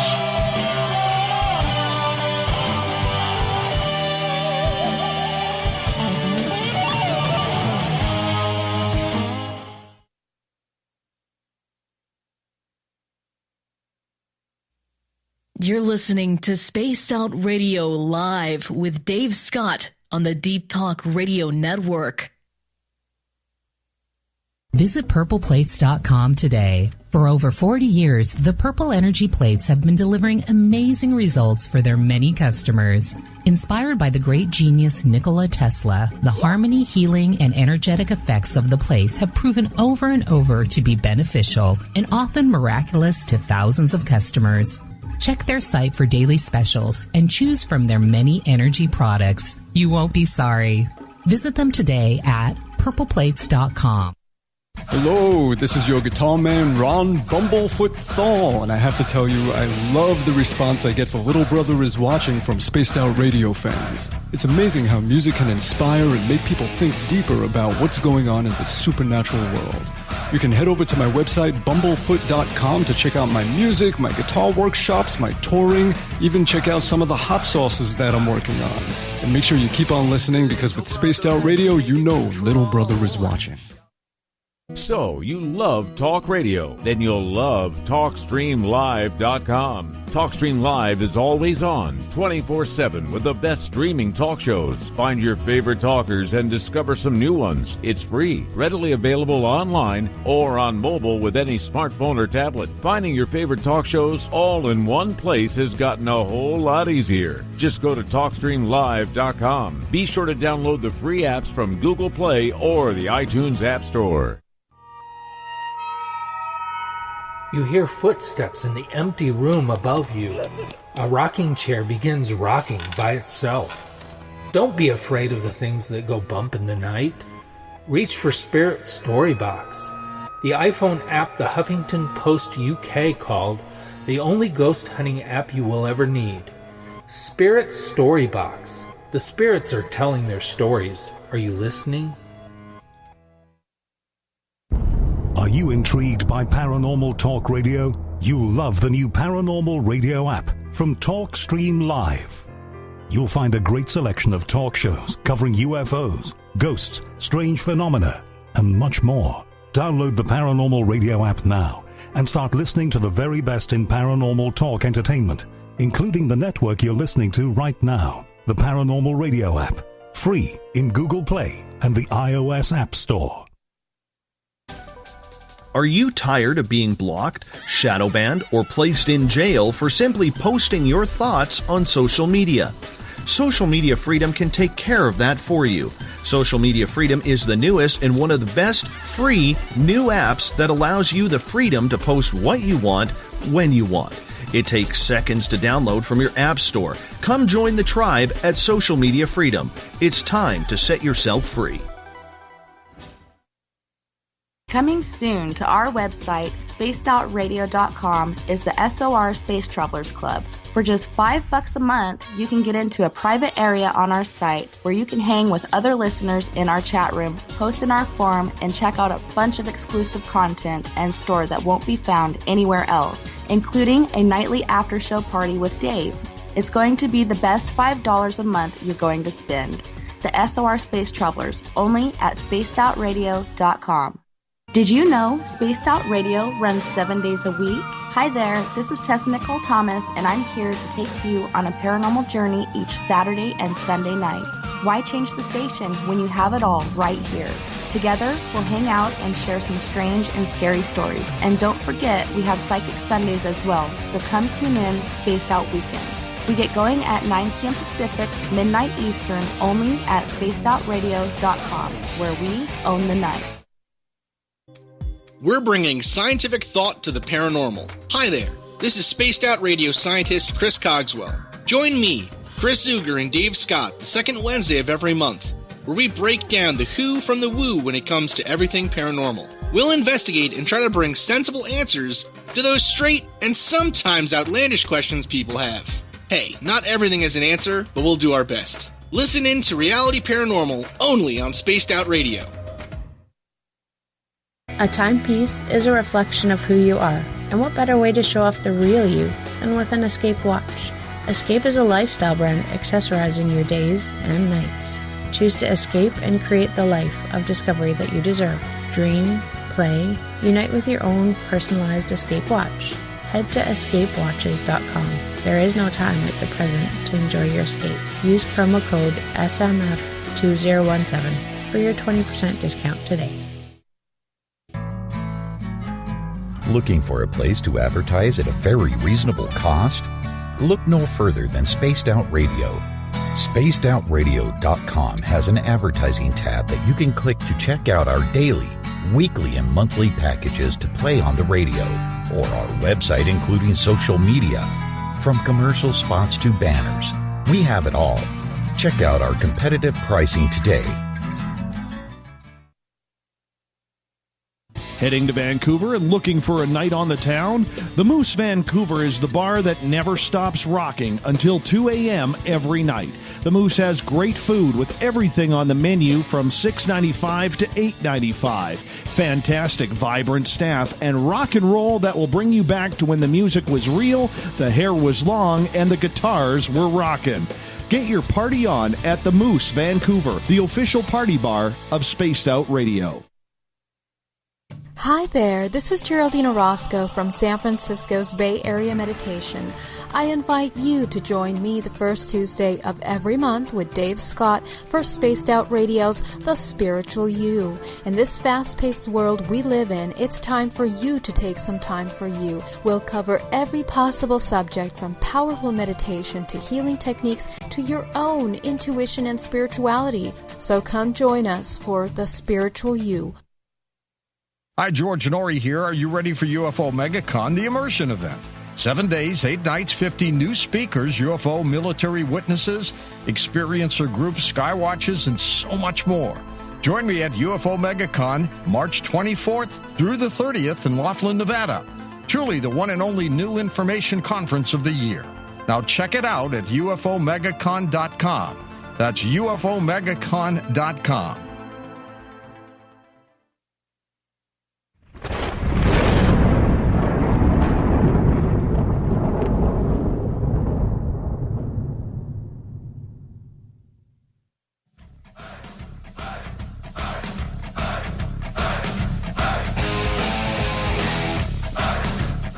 I don't even know how to start off this one. Oh, my goodness. Sometimes the audience needs to hear what goes on behind the scenes of the commercial breaks, but we were singing, Hold On. Baby, hold on to me. Little Eddie Money there. Yeah, you know. that was a good one. Yeah, that one just kind of popped up. Hey, I'm Dave Scott, host of Spaced Out Radio, hanging out on this Friday night, early Saturday morning if you're on the East Coast, across the pond, or down under. And yes, we're still hanging out in the frozen Canadian tundra, but it's melting. You know what's really cool, Erica? No. I see pavement again. Sweet Lord Almighty. I know. Spring is right around the corner when we see pavement again. I wait 3, 4, 5 long months for that. Erica Lukes is our guest tonight on Spaced Out Radio. UFOclassified.com is her website. Now, Erica, you live in the great state of Utah, which is probably one of the most scenic and beautiful states in the United States of America. At least that's what I've seen from pictures, because I've never been there.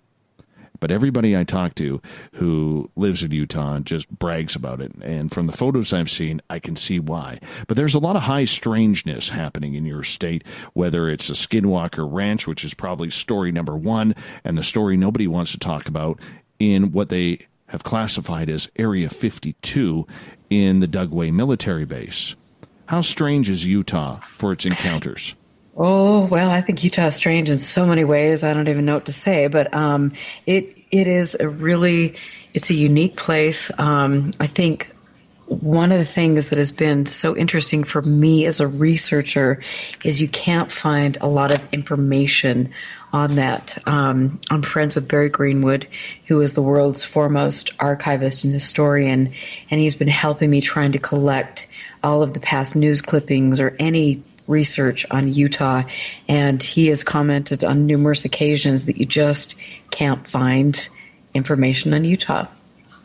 And that's quite curious. I mean, you've got some pretty good sightings, really good sightings. The Delbert Newhouse sighting, where he photographed some very interesting footage. Project Blue Book days. You've got, we've got some good, like the Waldo Harris case, Blue Book, Utah Lake, where a pilot saw an object and decided he was coming into land at an airport right outside of Salt Lake. He decided he was going to follow the object. And I mentioned this earlier in the show too. Jets were scrambled from Hill Air Force Base. That was unidentified. You have Skinwalker Ranch, the Uinta Basin. You've got Dugway and the surrounding areas. It is a really interesting place, and we need to get more documentation. We need to make sure that we are really promoting researchers that have done great work. And I have to throw this out there that Elaine Douglas, who was MUFON state director for quite some time here in Utah, had a vast archive that I was in the process of acquiring, and unfortunately Chase Klutsky and Jan Harzan stepped in and made sure that I did not get our archives, which is unfortunate for all of the researchers here in Utah. So we've got a lot of things going on, and we've got people that have a vested interest in making sure we don't understand what's happening. Well, you know what? When it comes to Dugway, are we missing the boat on a lot of ufology there? Are we even looking there because the romance with UFOs still continues to be Area 51 in Nevada? Oh, you know what? I mean, I think that there are a lot of things that go on. I mean, I've talked to pilots that have been there, and they've had experiences. I mean, one person in particular who relayed a story, and this was actually one of my clients told me about her father, who was a helicopter pilot out at Dugway, and one night they were doing drills. There were 5 helicopters in a row, and they were getting ready to take off, and they experienced interference. The co-pilots put on their night vision goggles and could see these orbs in front of the helicopters. And when they took them off, they couldn't see these objects. Put them back on, and these objects hovered, and it was almost like, from what she recounted to me, like the Close Encounters. These objects were moving and flashing in succession, and they had some sort of purpose about that, and that really, I think, unnerved all of them from her account. I have other people that have worked at Dugway who have sent me some really interesting stories about what they've witnessed during their time there. I've sent really beautiful illustrations about that. The thing that is interesting about Dugway is, like I've mentioned, it is one of the world's largest chemical and weapons testing depots. I don't know what I have to say when you look at some of these things. Were there tests being done? I don't know. Could that account for some of the sightings or things that took place? I'm not sure. And to be honest with you, the more I learn about that, the more I don't really want to focus on it. Bill Burns said on this show that the field of ufology, if you want to find the real answers, we got to start pressing Dugway more. Would you agree with that, or would you state that the proving grounds there are just another symbolism of the military-industrial complex, and there really isn't anything UFO-wise that we should be worried about there? You know what? I would say, I think that there's a lot going on there. I don't know how much that has to do with UFO technology. I don't think anybody's ever given tangible proof that any of the alien bodies are there. This is all mythology. I think that I personally don't want to go hang out on the periphery of a place that could pose potential health risks to me. And I know that having researched different areas in Utah, there are much better places to go dig into the phenomena than hanging out on the border of a chemical and weapons testing facility. But on the flip side, we've seen UFOs hang around nuclear weapons facilities before. I mean, there's been a lot of that happening in the past.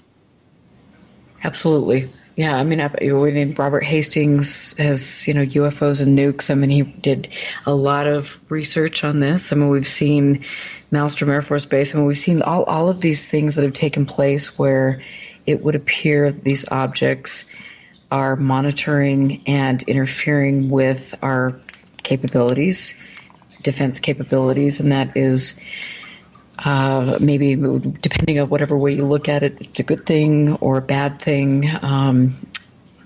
so we could monitor that. I think it's, for me, and the more I've researched this, the more I want to move to places where I won't be interfered with and where it doesn't border on you get Area 51, you get a lot of disinformation out there. I mean, could the government be giving story after story or inserting people who are giving false narratives out there? I think probably so. And like I said, for me, I would rather go out to the Uinta Basin or go to different places where I know that I can set up my tent and get my equipment out and really do good research and not have that level of interference.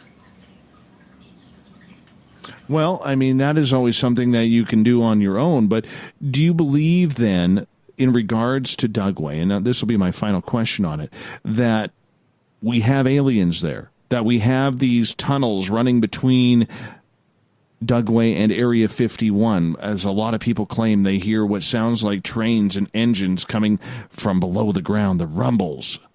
Do you believe that? Yeah, I have no doubt that there are underground tunnels, and you would expect that because they're testing things that blow up on the surface. And they're also, if you're going to look at that from an intelligence standpoint, you can't have a lot of stuff that goes on the surface. So, of course, there would be things underground. There would be tunnels. There would be all of these things. Do I think that there is any tangible proof that alien bodies have been taken there? Well, no. It's challenging for me because I see, as I've looked at this, I see specific groups of people who have promoted this kind of stuff for a long period of time, and that's one rabbit hole that is as much fun as it might be to go down. I have other areas that I wanted to look at. Does Utah have a lot of hot spots in it for UFOs because of the mountains or the Salt Lake that is there? We definitely have a lot of, places. The Great Salt Lake is truly unique, and it is like the Atacama Desert in Chile, which has similar rare earth and mineral content, and that's one of the location that has been studied, and I have had witnesses report different things out by the Great Salt Lake. We also have, the Uinta Basin. We also have places in and around, and we've got a lot of Native American land here and sacred sites and things. And so I think for me, as I've dug into this, could it be mineral and rare earth? Could it be gravitational anomalies? Could it be sacred sites? I mean, there's so many things, fault lines. There's so many things that go into play for identifying different hotspots. And I mentioned Dr. Massimo Teodoranti, and he has done excellent research on different areas around the world that have a history of sightings. And so I would definitely recommend people look that up. I would also tell people to go to NARCAP and look at Project Sphere and look at the research that everyone has done with regard to this. I mean, it's fascinating. And I wish I knew why Utah was so intriguing. But I'm trying to figure it out, and I try to go out and do research all the time. How often do you get out? And for you, with your research, is it still about staring up at the stars and looking for some anomalous craft that is moving? Or is it much more than that now? Oh, boy. You know what? I will tell you that I keep a journal every day. And I have to say that I am very cognizant of the little subtle things that go on around me. When I was out near Skinwalker Ranch 5 or 6 months ago, and spent some time there interviewing Junior Hicks, who in my opinion is is a huge, he's a hero, because if people don't know about Junior Hicks, he's Dr. Frank Salisbury and Junior Hicks were the two people that really put the Uinta Basin on the map, and Skinwalker Ranch. Nobody would really know about, that area had they not looked at the work, the Utah UFO display. And so I think that, I don't know. I get so excited. Just looking at their work is really important. And I like I said, I went up to see Junior Hicks and I interviewed him, and he told me about different areas. And I went out there with my friend, and I had all of my equipment, and we got out there, really great vantage point of Skinwalker Ranch, and photographed and videotaped things for a 2 to 3 hour period it was absolutely amazing. And so for me, if I can get my equipment on, go out there and experience things like I did in Norway, like I did in Arizona, like I've tried to do so many in England. I had a really great experience to go to a crop circle with Gary King, who's the world's leading crop circle researcher. I mean, it's like all of these things are so amazing. And that's what I live for. I like to be out there and experience things and talk to people who could make a difference and give me more knowledge. You're someone who picks up on energy of things. What's it like being in the middle of a crop circle? What does that feel like for those of us who've never seen one or experienced being around one? It was very interesting. And the crop circle that I went to was the Ansi crop circle, which was very controversial. And there were people like Linda Moulton Howe and Colin Andrews and a few others that debunked this crop circle. I was there with Gary King, who had spent a lot of time there right after the crop circle had formed. He'd interviewed people, done a lot of testing. And then I also was with Michael Glickman, who, again, is one of the world's best. He's written a lot of books on crop circles. And I was there in the circle, and then I went to Michael Glickman's house and watched the exchange with these two brilliant people, and it was really a profound thing. They both believed that this crop circle formation was anomalous, and when I was there, Gary King took me through and said, this is what something, a node with the bent node would look like, and this is how things would react. And I mean, there was definitely a palpable energy there. It's also one of those things is that me in my mind wanting to think, because I'm here and I'm in this crop circle, is that what's taking place? But it was a very interesting experience. I loved just like going into the crop circle and seeing all these spiritual devotees who had found the circle that were going in there and meditating and praying. It was a trip, but it was a really interesting experience. And I loved having Gary King and Michael Glickman interact, and it was amazing to see the exchange, because they were both, the light bulb was on in their heads, and they were taking this very seriously, and they both thought it was something pretty special. When you were there, do you believe that it is created by humans or by aliens or some other phenomenon? I don't know what it's created by. It was just to look, and I'll post some pictures, just to look at the way everything was formed and laid out. It was absolutely stunning. I know that we've got the circle makers who go out and they do these things and yada, yada, yada. This was in a pretty active area. It was at the Ansi Farms. People would have seen this. There were lots of witnesses that worked at the farms that said that this absolutely was not something that was paid for or bought or created. This was something anomalous. And so, I don't know.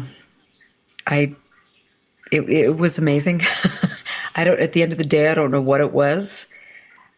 Did I see that there was a deliberate attempt by some people that actually shocked me to discredit it really quickly without those people setting foot in the crop circle, that's the biggest thing. I mean, like I mentioned, a couple of researchers 5 minutes ago, I mean, those people set out to discredit this family who owned a farm. They went to great lengths to intimidate the people working at the farm, and that was very disturbing to me.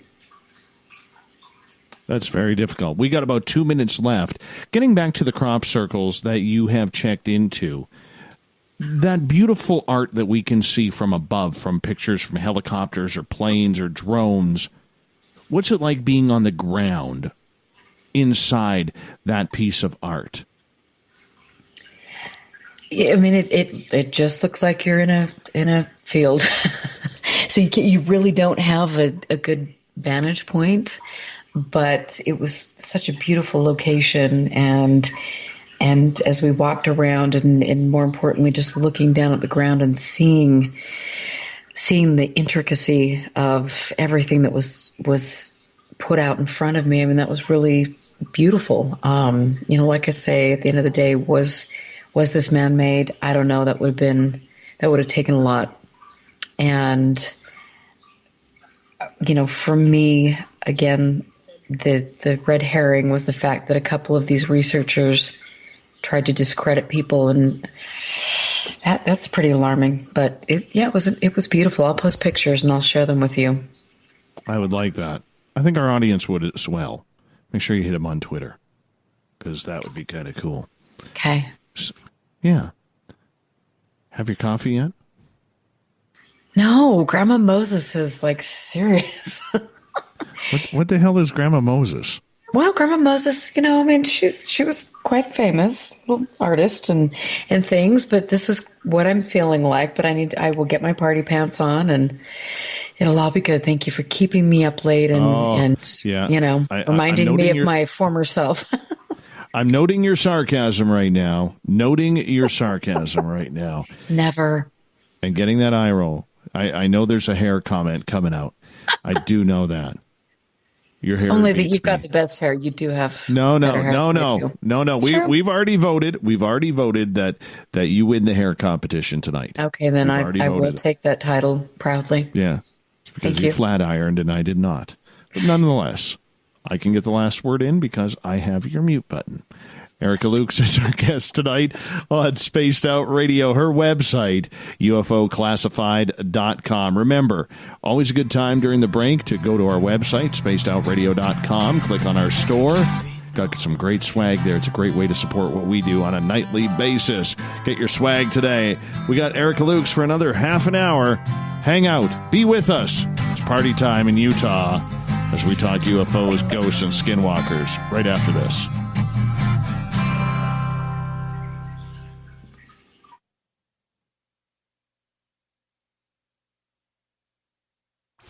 Come hang out with Spaced Out Radio, where we own the night. This is Carl. You can follow Dave on Twitter at Spaced Out Radio, and during the show, use the hashtag Spaced Out Radio to chat with us live.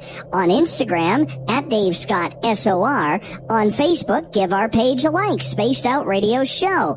SOR archives are free on YouTube at Spaced Out Radio. Come join us, or I will come join you. See you at your window.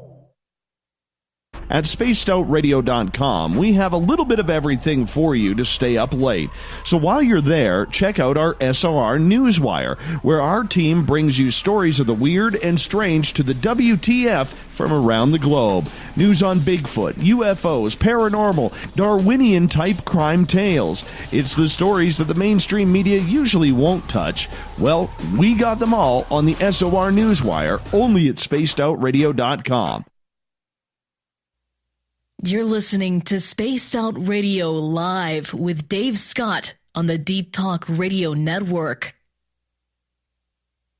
You know, it's hard being the bad man of ufology, but that's just the way that I like it. This is Chris George Zuger, and I'll be hanging out with Dave Scott and SOR scientist Chris Cogswell for Reality Paranormal, the second Wednesday of every month. And our job is to break it down and come to conclusions as to what is really going on in the supernatural world. I'd love for you to join us right here on Spaced Out Radio. Visit purpleplates.com today. For over 40 years, the Purple Energy Plates have been delivering amazing results for their many customers. Inspired by the great genius Nikola Tesla, the harmony, healing, and energetic effects of the plates have proven over and over to be beneficial and often miraculous to thousands of customers. Check their site for daily specials and choose from their many energy products. You won't be sorry. Visit them today at purpleplates.com. So, you love talk radio? Then you'll love TalkStreamLive.com. TalkStream Live is always on, 24/7, with the best streaming talk shows. Find your favorite talkers and discover some new ones. It's free, readily available online or on mobile with any smartphone or tablet. Finding your favorite talk shows all in one place has gotten a whole lot easier. Just go to TalkStreamLive.com. Be sure to download the free apps from Google Play or the iTunes App Store. You hear footsteps in the empty room above you. A rocking chair begins rocking by itself. Don't be afraid of the things that go bump in the night. Reach for Spirit Storybox, the iPhone app the Huffington Post UK called the only ghost hunting app you will ever need. Spirit Storybox. The spirits are telling their stories. Are you listening? The freedom to post what you want, when you want. That's the social media freedom you need. Social Media Freedom is the free app in your app store. No need to worry about going to jail or being shadow banned any longer. It's the freedom to say what you feel. The freedom to know Big Brother isn't watching. It's the way social media is supposed to be. Social Media Freedom. It's time to set yourself free. Download from your app store today. Get your horns up with me on Spaced Out Radio. This is Ron Bumblefoot Thal. Come tune in to SOR where you can hear me rock out with Little Brother Is Watching, the official theme song of Spaced Out Radio. And then come on over to bumblefoot.com where you can find out about my tour schedule, my music, and everything else. Bumblefoot.com keeps you up to date on what I'm doing and the best way to stay in touch with my music and music camps. Sign up for my newsletter at bumblefoot.com and remember, Little Brother Is Watching. The Call of the Wild is in Vancouver. The Moose Vancouver is one of the hottest bars and restaurants in the city. Open until 2 a.m. nightly, the Moose will rock you like a hurricane all night long. Great food with everything on the menu at $6.95 near the corner of Nelson and Granville. Get your horns up and come rock with us. The Moose Vancouver, the official rocking bar of Spaced Out Radio.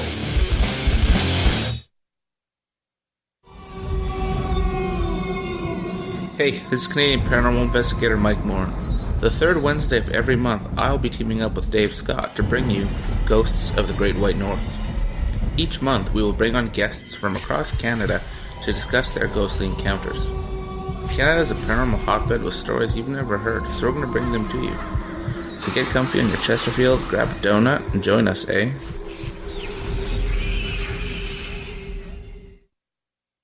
Find your escape where time has no limits. It's about living today and cherishing the heritage of yesterday. A spirit of adventure for what is new, with the nostalgia of the past. Your timepiece is a reflection of who you are. Life surrounded by beauty from the world around us to the soul within. EscapeWatches.com. There is no time like the present to enjoy your escape. Use promo code SMF2017 for your 20% discount today. We are getting ready to relaunch the SOR Space Travelers Club at spacedoutradio.com. For $5 a month, you can join us for a plethora of features found nowhere else. Hang out in a private chat room during the show and after party. You can check out some exclusive content and a store specifically for you, as well as a private listener forum where you can post your thoughts, stories, and pictures. The SOR Space Travelers Club, coming soon to spacedoutradio.com. On the first Tuesday of every month, I encourage you to come along for a journey with me, Geraldine Orozco, on The Spiritual You. Together, we will take a look at how to access the highest expression of yourself and change your life. Consciousness, ET contact, health, and wellness, we can talk about it all. So come along for a spiritual ride with me, Geraldine Orozco, on The Spiritual You, only on Spaced Out Radio. Hi, George Norrie here. Are you ready for UFO MegaCon, the immersion event? 7 days, 8 nights, 50 new speakers, UFO military witnesses, experiencer groups, skywatches, and so much more. Join me at UFO MegaCon, March 24th through the 30th in Laughlin, Nevada. Truly the one and only new information conference of the year. Now check it out at UFOMegaCon.com. That's UFOMegaCon.com.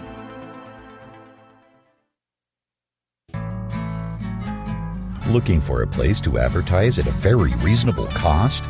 Look no further than Spaced Out Radio.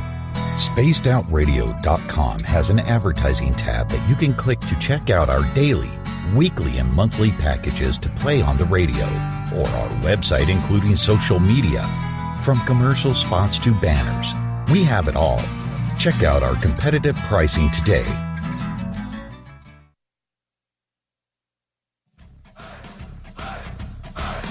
Would you like to connect with us? Head to spacedoutradio.com for all your latest show info. Now, back to Dave Scott and SOR. Welcome back to the third and final hour of Spaced Out Radio tonight. I am your host, Dave Scott. Great to have you with us. Thank you so much for tuning on in. Tomorrow night on the show, Tessa Nicole Thomas is back with Spaced Out Weekend. I will be wandering off in the wilderness to find my Zen, my Chi, hopefully some Bigfoot tracks. 9 o'clock Pacific, midnight Eastern at spacedoutradio.com. Tessa gets going. We welcome back everyone listening in on KDUN, AM 1030 in Reedsport, Oregon, KZFX 93.7 FM in Ridgecrest, California. In New Orleans, UPRN 107.7 FM, and in Noonan, Georgia, WQEE 99.1. On the digital side, hi to everyone listening in on Revolution Radio, including Dr. Rowe and Hawk of the Night, and on Deep Talk Radio. Good to have you with us. Remember, all of our archives are free at youtube.com/Spaced Out Radio. Just do old Davey the favor. Hit that subscribe button. The Desert Clam has set the password for tonight in the SOR Space Travelers Club. Gynotico lobomassophile. Nobody knows what it means, Gynotico lobomassophile, but the clam sets the password each and every night right here on the mighty SOR. Our website is spacedoutradio.com, where we have a plethora of features for you. Rock out to Bumblefoot. While you're listening, go shopping at our Spaced Out Radio store, because you would look good in one of our t-shirts, hats, coffee mugs. Well, you don't wear the coffee mug, you drink out of it. It's a great way to support what we do on a nightly basis. And, of course, read up on Captain Shirk's SOR Newswire and so much more. For the final time tonight, we introduce Erica Lukes. Her website is UFOclassified.com. She's got a great show on KCOR. She's a good friend of this program's as well. Erica, welcome back. Thank you. It's a pleasure to have you keep me up late tonight. Thank you. Well, you can blame the audience because they were the ones who requested you. So I know. Thank you. You can get mad at me all you want about keeping you awake. You won the hair competition. What more do you want? Okay. You're right. I'll give you that one. Okay. We're even now. We are absolutely even. You know, talking about Utah and the strangeness of Utah, it always comes back to Skinwalker Ranch in the Uinta Basin. And there are so many theories about what has gone on there and the mysticism around it, about the skinwalkers and the legends that go along with that, along with the paranormal activity, the UFOs, the government infiltration, Bob Bigelow. You've studied it a lot. What's actually going on down there?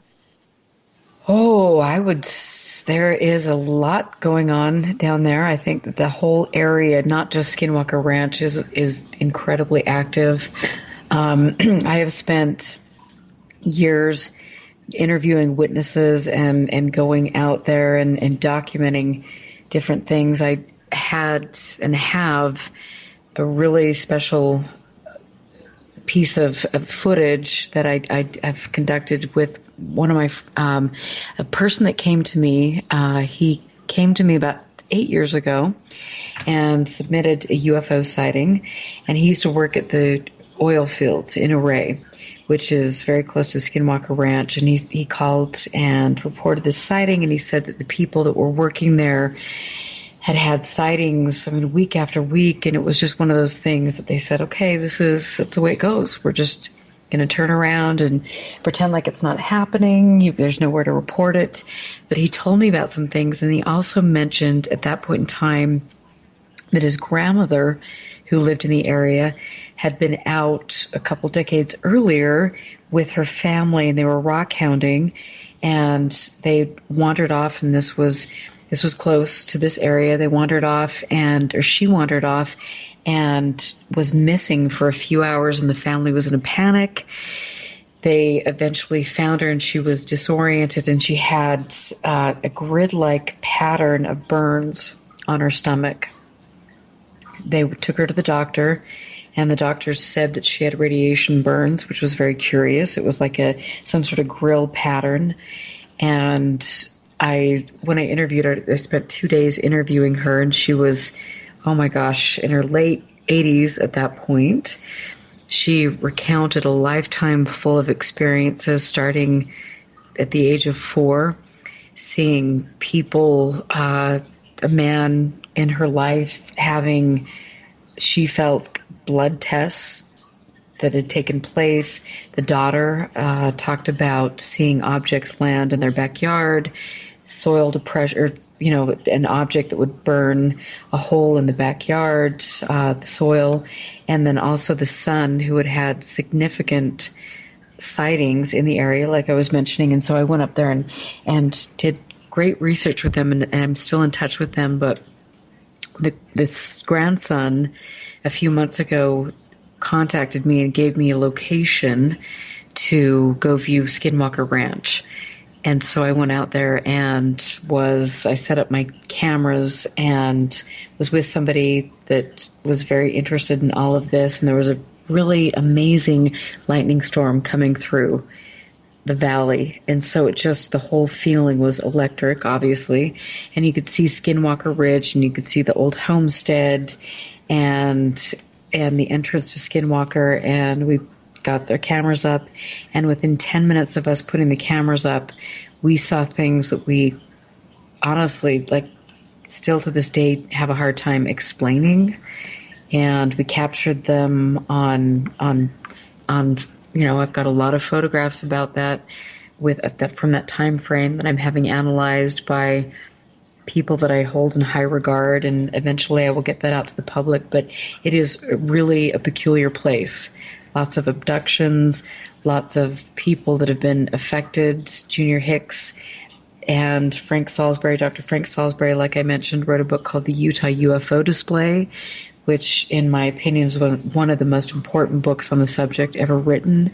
And Junior Hicks has spent the past 50 years researching and archiving all of these sightings that have taken place near Skinwalker Ranch in the surrounding area. It's amazing. Why do you think the activity is surrounded there? Do you believe there are portals? Do you believe there are some sort of gateways to whether it's hell, the stars, wormholes? What do you think's going on? I think that there are areas all over the world where you just have their hotspots. You have a lot of activity. I don't know whether they're wormholes or portals. I don't, you hear a lot of these people talk about portals to hell, and I think that that's not what I've experienced. I think that they're fascinating areas, and I think that they deserve to be studied. Like I said, I went to, with Ted Rowe, who is the executive director of NARCAP, we went to a site in Arizona, and it's a sacred site of the Hohokam, and a site that has been studied by some of the world's leading experts. And we were there for 5 days, camped out, caught some great evidence. But I mean, I wish I knew. I mean, is it, like I said, are their ley lines? Is it, is it the content of the earth. Nobody knows. And until we have proper funding and we can study this, we'll just keep guessing. But they're not portals to hell. Just to make that clear. So what do you think is coming in then? Because people have claimed very violent paranormal activity. We saw that with the previous owners of the Skinwalker Ranch. We've seen, or people have claimed to have seen, a lot of dark, demonic type stuff. Now, John Alexander was on this show last year, and he claimed that everything we have heard about that ranch and the sightings and the actions that have gone on there are 100% true, even though he did not experience them himself. So what's your belief? I have no doubt that there is a lot. There are a lot of different things going on. I mean, Dr. Eric Davis has been on my show. John Alexander has been on my show.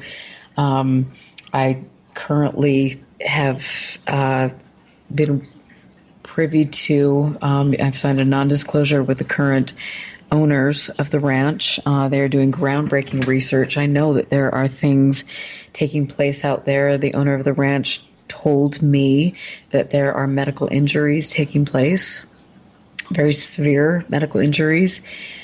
But is that because we are in an area that is inhabited by something and it is protecting its territory? I don't know. I think it's like I said, I went there, had an experience. I never felt threatened. So is it open to the interpretation of the person viewing it? I think you can go, like I said, anywhere in the world, Yakima, Marfa, Texas, Piedmont, Missouri, and you can have experiences, and they will all be quite similar to what you would experience at Skinwalker Ranch. Well, in regards to the idea about what is going on, all right, at Skinwalker, do you believe that this scientific data that they are trying to collect is actually happening? Absolutely. Yes. Why is that? Because I have seen what they are doing, because I've spoken with everyone that works on the project. I know the amount of dedication that is going into working at the ranch, and they have a very sincere effort, and they have invested a great deal of money, and they're doing the best they can to make sure that they are really exploring and doing what they can to provide the world with a groundbreaking research project. So what do you think they're trying to find there? Are they trying to find those gateways, those portals on what's on the other side? Do you think we've made it that far? Oh, I would like to say that we have made it that far. But I think, and this is the thing that's been so curious with me looking into this. I mean, you hear people that say that we have this technology, that we're communicating with aliens, that we have this ability to move, in and out of these portals and do all of this. Do I think that that's the case? I really don't. I don't think we're that advanced. I think that we understand where in the world there are places that have this type of recurrent phenomena. I wish that I wish that we would take this subject seriously. We saw, obviously with Harry Reid in the bombshell article December 17th of 2017 in the New York Times, where they talked about the Pentagon allocating $22 million to study this. $22 million at the end of the day is really nothing. So are we taking this seriously? I don't think we are. I think we've got, like I said, far more that we need to look into, that our government is looking into. We don't have a lot of quote-unquote tangible proof or evidence that UFOs are, according to some people, real or a threat. And so people who are in the military are not going to be looking at this subject and taking it seriously. So I don't know. I would like to say that we've got this advanced technology and we're meeting with aliens and we're communicating about how to make the world a better place, but I don't necessarily think that's happening. Why is that? Why don't you think it's happening? Oh, I don't know. It's my gut. It's from researching the subject. I think that all of us have been interacting with something, an intelligence, many different things that these things, the intelligence have affected our lives. I think that they could potentially manipulate manipulate humanity. But do we have evidence for that? We don't. I don't think we have evidence for a lot of the stuff that has been promoted in the UFO community. And so what I like to look at is, again, like the work that has been done in Norway and in different places. And I think that that's important to look at that and to stay grounded, and to also, like for me, having personal sightings, to kind of hold true to what I experienced and not put somebody else in the community's belief system on that. And like I have mentioned, and I think this is really important for listeners to understand, this whole topic has been manipulated for 50 plus years. And so we've got to figure out a way to look outside all of that. So, in your estimation of researching skinwalkers, have you ever talked to anybody from the Navajo Nation as to what is going on and what their theories are? Because we tend to lean towards the science aspect of everything, what the government is doing there or private contractors are doing there. But we never really seem to hear any more, or not too often, about what the Navajo think. Have you ever had a chance to talk with some of the elders or people from that region? Of course, and I think it's been, this is something that, I was very lucky early on that I had a friend, and her husband was probably one of the world's foremost Native American archivists, and he had spent 50 years of his career going in and collecting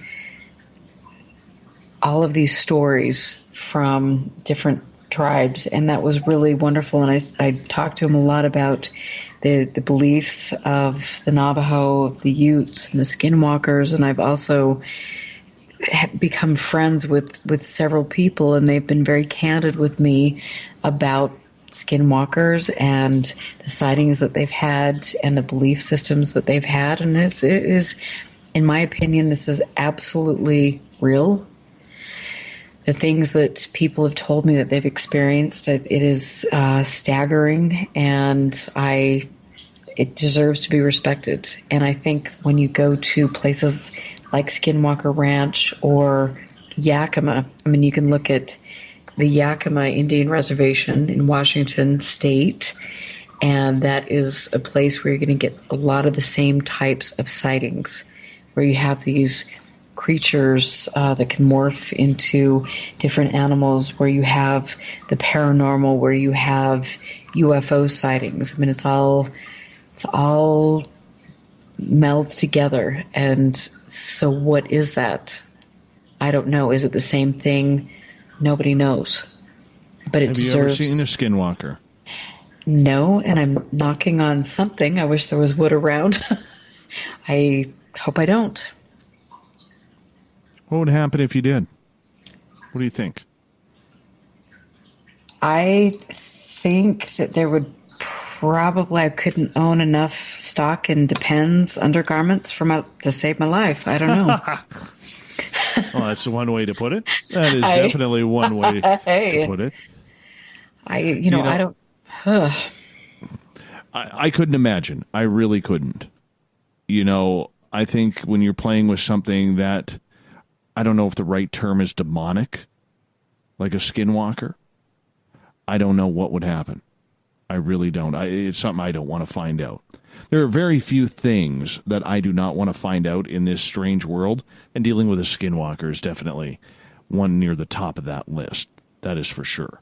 Absolutely. And I mean, there's a person that he's an artist, and I have spoken with him on different occasions, and the stories that he has told me about his personal experiences with these creatures is not good. And I've watched him. He has been incredibly frightened. We've had to move to different locations for him to talk about things, and this is something that should be taken seriously. Can we explain it on a human level? Is that possible?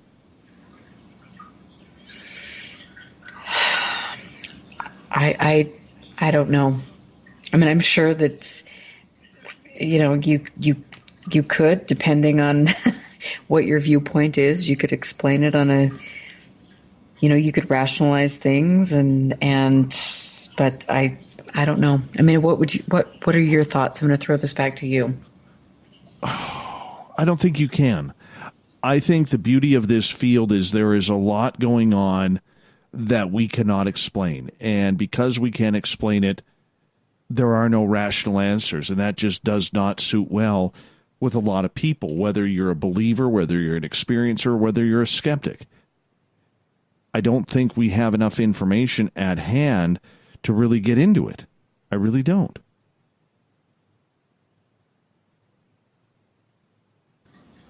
I don't either. And I guess, for me, it's kind of a balance, because I've had these personal experiences and I want to hold on to what they've meant to me personally.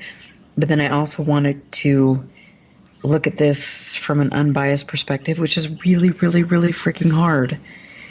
And, I want to do the best I can to try to figure out what this is. We only have about 2 minutes left with you tonight. And I want to say a big thank you for coming on the air, because it's something that our audience has wanted to talk about a lot with you and hear your experiences and your thoughts with what is going on in the field of ufology. Is there a day where you can see this brightening up?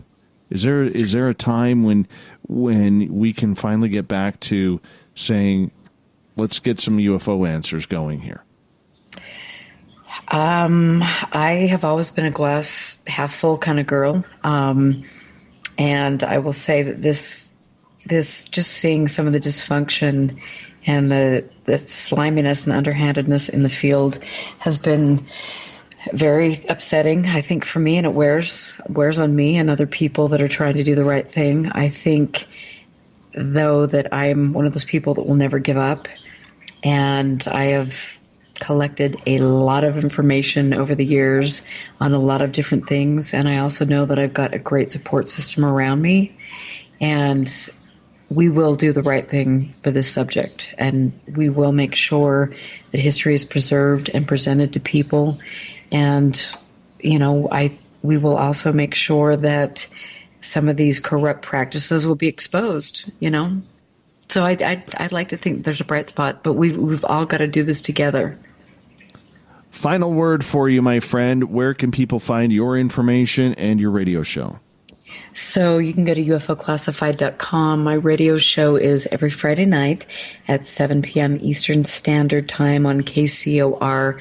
And then you can also go to YouTube to listen to the broadcasts, and find me on Facebook at UFO Classified. Awesome. Erica Lukes, my friend, good to have you back on Spaced Out Radio. Always a pleasure. You always have an open mic here. Coming up, we have the SOR Newswire, so we finish off the week hard, and the thought of the day. Stay tuned right after this.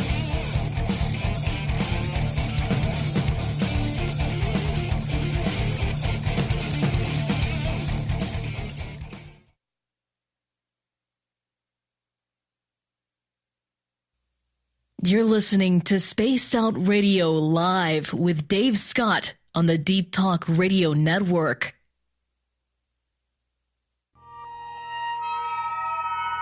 You hear footsteps in the empty room above you. A rocking chair begins rocking by itself. Don't be afraid of the things that go bump in the night. Reach for Spirit Storybox, the iPhone app the Huffington Post UK called the only ghost hunting app you will ever need. Spirit Storybox. The spirits are telling their stories. Are you listening? Hello, this is your guitar man, Ron Bumblefoot THAL, and I have to tell you, I love the response I get for Little Brother is Watching from Spaced Out Radio fans. It's amazing how music can inspire and make people think deeper about what's going on in the supernatural world. You can head over to my website, bumblefoot.com, to check out my music, my guitar workshops, my touring, even check out some of the hot sauces that I'm working on. And make sure you keep on listening, because with Spaced Out Radio, you know Little Brother is watching. Visit purpleplates.com today. For over 40 years, the Purple Energy Plates have been delivering amazing results for their many customers. Inspired by the great genius Nikola Tesla, the harmony, healing, and energetic effects of the plates have proven over and over to be beneficial and often miraculous to thousands of customers. Check their site for daily specials and choose from their many energy products. You won't be sorry. Visit them today at purpleplates.com. Hi, George and Ori here. Are you ready for UFO MegaCon, the immersion event? 7 days, 8 nights, 50 new speakers, UFO military witnesses, experiencer groups, skywatches, and so much more. Join me at UFO MegaCon, March 24th through the 30th in Laughlin, Nevada. Truly the one and only new information conference of the year. Now check it out at UFOMegaCon.com. That's UFOMegaCon.com. Coming soon to our website, spacedoutradio.com, is the SOR Space Travelers Club. For just $5 a month, you can get into a private area on our site where you can hang with other listeners in our chat room, post in our forum, and check out a bunch of exclusive content and store that won't be found anywhere else, including a nightly after-show party with Dave. It's going to be the best $5 a month you're going to spend. The SOR Space Travelers, only at spacedoutradio.com.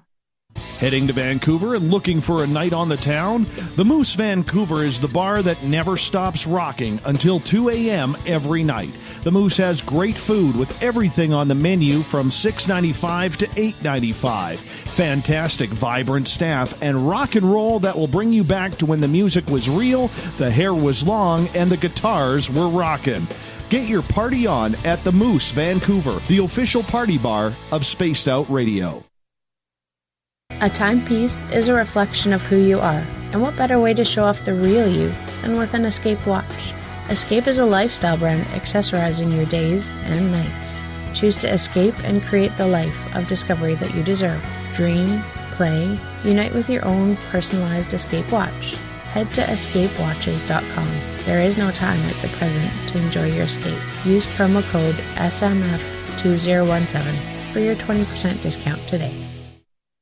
So, you love talk radio? Then you'll love TalkStreamLive.com. TalkStream Live is always on, 24/7, with the best streaming talk shows. Find your favorite talkers and discover some new ones. It's free, readily available online or on mobile with any smartphone or tablet. Finding your favorite talk shows all in one place has gotten a whole lot easier. Just go to TalkStreamLive.com. Be sure to download the free apps from Google Play or the iTunes App Store. We're bringing scientific thought to the paranormal. Hi there, this is Spaced Out Radio scientist Chris Cogswell. Join me, Chris Zuger, and Dave Scott the second Wednesday of every month, where we break down the who from the woo when it comes to everything paranormal. We'll investigate and try to bring sensible answers to those straight and sometimes outlandish questions people have. Hey, not everything has an answer, but we'll do our best. Listen in to Reality Paranormal only on Spaced Out Radio. Did you know Spaced Out Radio runs 7 days a week? Hi there, this is Tessa Nicole Thomas, and I'm here to take you on a paranormal journey each Saturday and Sunday night. Why change the station when you have it all right here? Together, we'll hang out and share some strange and scary stories. And don't forget, we have Psychic Sundays as well, so come tune in Spaced Out Weekend. We get going at 9 p.m. Pacific, midnight Eastern, only at spacedoutradio.com, where we own the night. Are you tired of being blocked, shadow banned, or placed in jail for simply posting your thoughts on social media? Social Media Freedom can take care of that for you. Social Media Freedom is the newest and one of the best free new apps that allows you the freedom to post what you want, when you want. It takes seconds to download from your app store. Come join the tribe at Social Media Freedom. It's time to set yourself free. Hi there, this is Geraldine Orozco from San Francisco's Bay Area Meditation. I invite you to join me the first Tuesday of every month with Dave Scott for Spaced Out Radio's The Spiritual You. In this fast-paced world we live in, it's time for you to take some time for you. We'll cover every possible subject from powerful meditation to healing techniques to your own intuition and spirituality. So come join us for The Spiritual You. Are you intrigued by Paranormal Talk Radio? You'll love the new Paranormal Radio app from TalkStream Live. You'll find a great selection of talk shows covering UFOs, ghosts, strange phenomena, and much more. Download the Paranormal Radio app now and start listening to the very best in paranormal talk entertainment, including the network you're listening to right now, the Paranormal Radio app, free in Google Play and the iOS App Store. Looking for a place to advertise at a very reasonable cost? Look no further than Spaced Out Radio. SpacedOutRadio.com has an advertising tab that you can click to check out our daily, weekly, and monthly packages to play on the radio, or our website including social media. From commercial spots to banners, we have it all. Check out our competitive pricing today.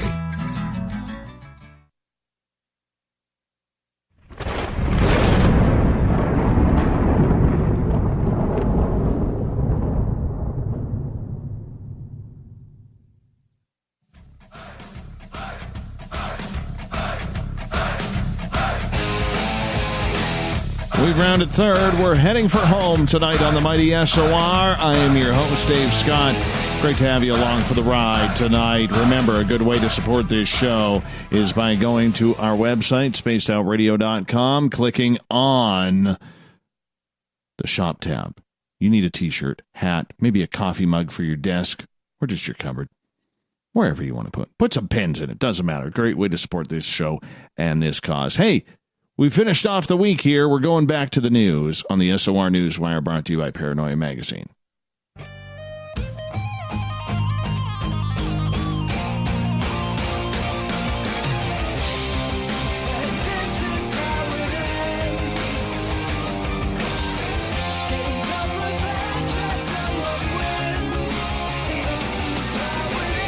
The news is always changing, which is why we bring you the SOR Newswire at the back end of every single show.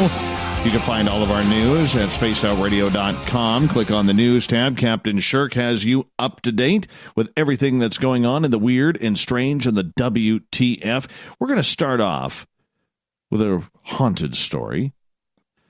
So there's a thrift store in North Carolina that has literally taken a hand-carved bedroom suite, canopy bed, chest of drawers. They're selling it, blowing it out for about $1,000. Could be expensive since it is secondhand for a lot of people.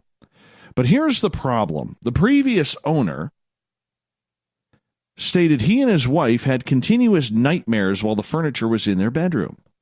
Their dogs were always also suspicious of the 1950s furniture. They would not stop barking at it. It's amazing. Customers have actually returned this bed and nightstand and dresser drawers because they actually were haunted. 2 regular customers of the store bought it, paid full price at the $1,000, then brought it back and said, nope, not doing it. Not doing it a bit. There is talk that they may bring in the clergy to bless this furniture. However, officials want to make full disclosure to the buyers. If you buy this furniture, your house may become haunted. I'm telling you, with the way the paranormal community is, it wouldn't surprise me if they get a rush on trying to get this furniture bought. Where's Zach Bagans or Ross Allison with the haunted museums? This is actually kind of cool.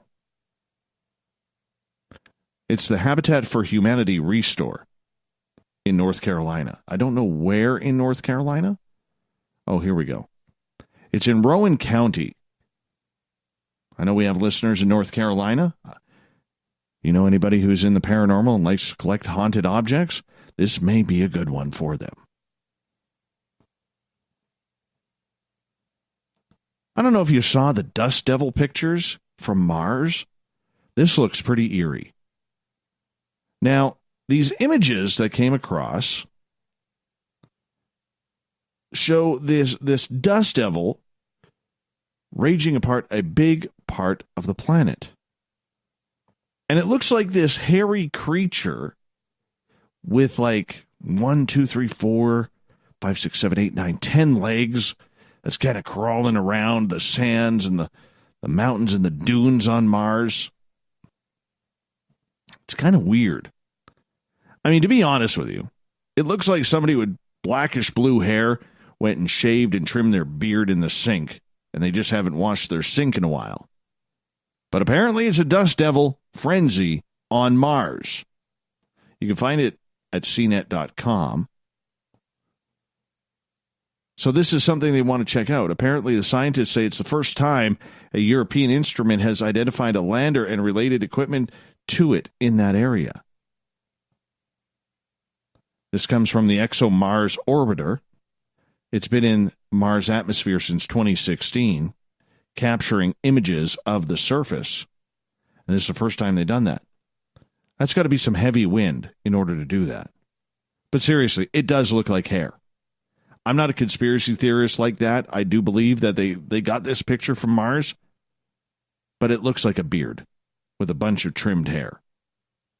It really does. Or you know what else it even looks like? It looks like, you know when you go to the barber and they sweep up the hair? That's what it looks like. It's kind of weird. Very, very weird. I don't know what to make of it. Apparently there was a bunch of whirlwinds up there making this happen. I mean, look, we've seen these really cool things that fish do in the ocean and crustaceans do it in the sand of the ocean. We've seen cool things happen on land here. Maybe it is, because there's nothing to destroy. There's no trailer parks up there. Or is there? We don't know. Because you know, if there was dust devils, tornadoes, windstorms, you know that there would definitely be a trailer park up there that would be hit. Not trying to be biased for anybody who lives in a trailer park, but it is true. Natural disasters are addicted to trailer parks. A food service company in the Midwest U.S.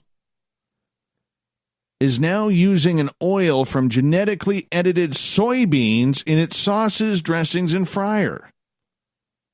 The company claims the oil they are using is the first commercial use of gene-edited crops, possibly signaling the start of a new era of healthier, cheaper food courtesy of genetic engineering.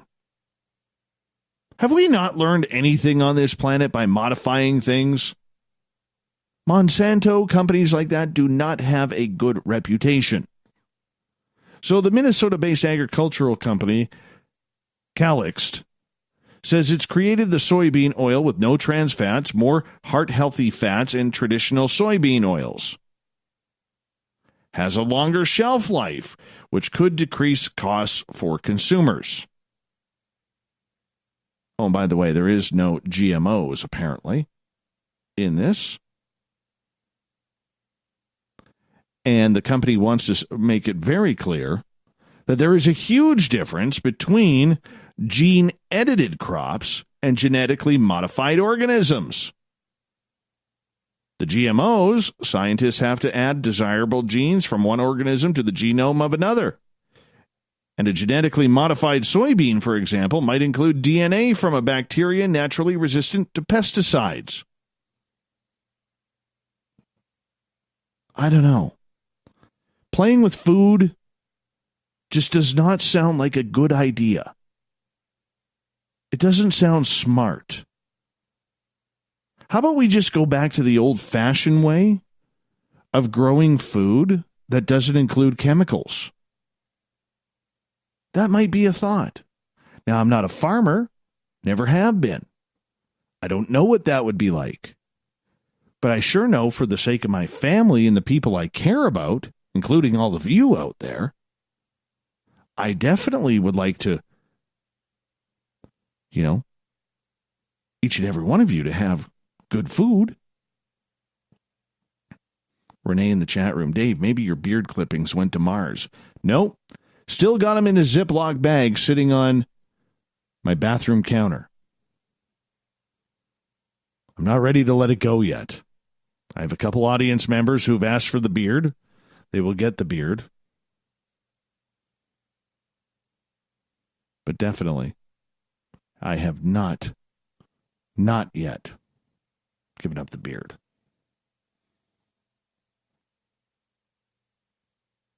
Smartphones being a part of pop culture and everyday culture now.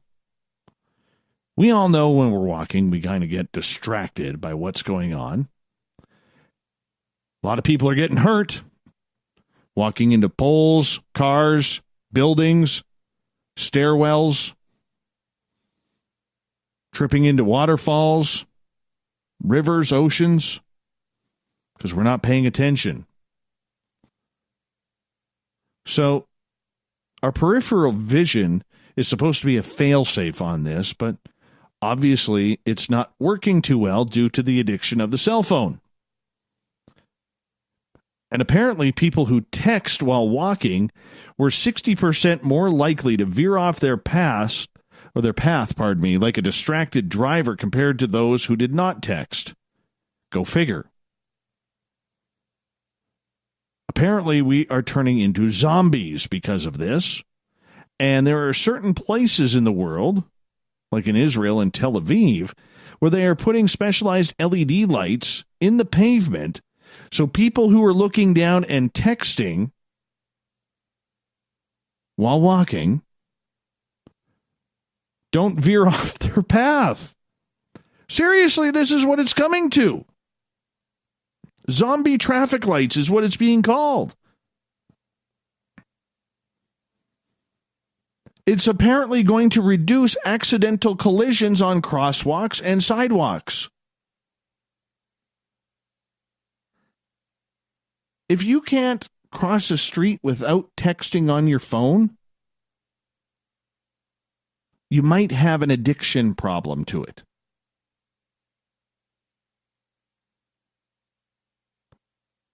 How about sitting down to text? Stopping to text? Instead of getting in people's ways and potentially getting run over by a car or a bus. Oh, makes me shake my head.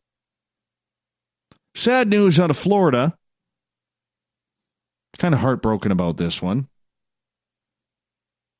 A gentleman named Fast Eddie was arrested on a burglary charge. He had the best gimmick. Fast Eddie tried to rob a liquor store while wearing a Spider-Man mask and a red t-shirt. Nobody could tell the difference between him and the real Spider-Man because, let's face it, his pot-bellied body looked identical to Spider-Man. Deputies say they recently nabbed Edward Fast Eddie Wilburn after he stole bottles and cigarettes from a liquor store in unincorporated Castleberry. At least he didn't have a weapon. He was just grabbing and running.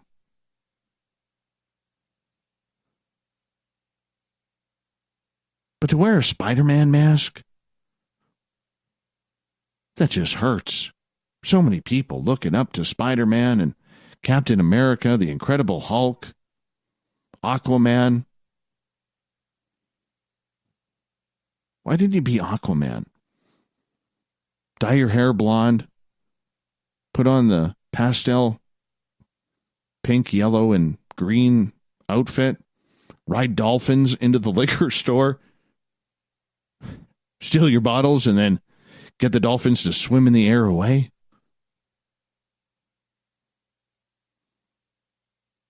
So apparently, Fast Eddie's into narcotics. He uses heroin quite a bit, uses meth, and he steals to feed his habit.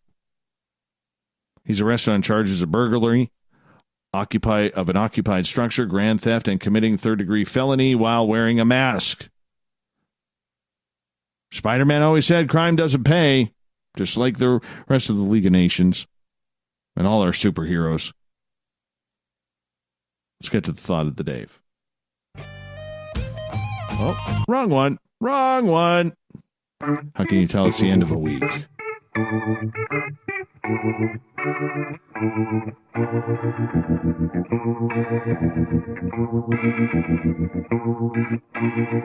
Thought of the Dave happens every night at this time, where we post a question on our Twitter and Facebook pages, then read your responses on the air, because we love doing that around here and getting you guys all involved. Today's Thought of the Dave is as follows.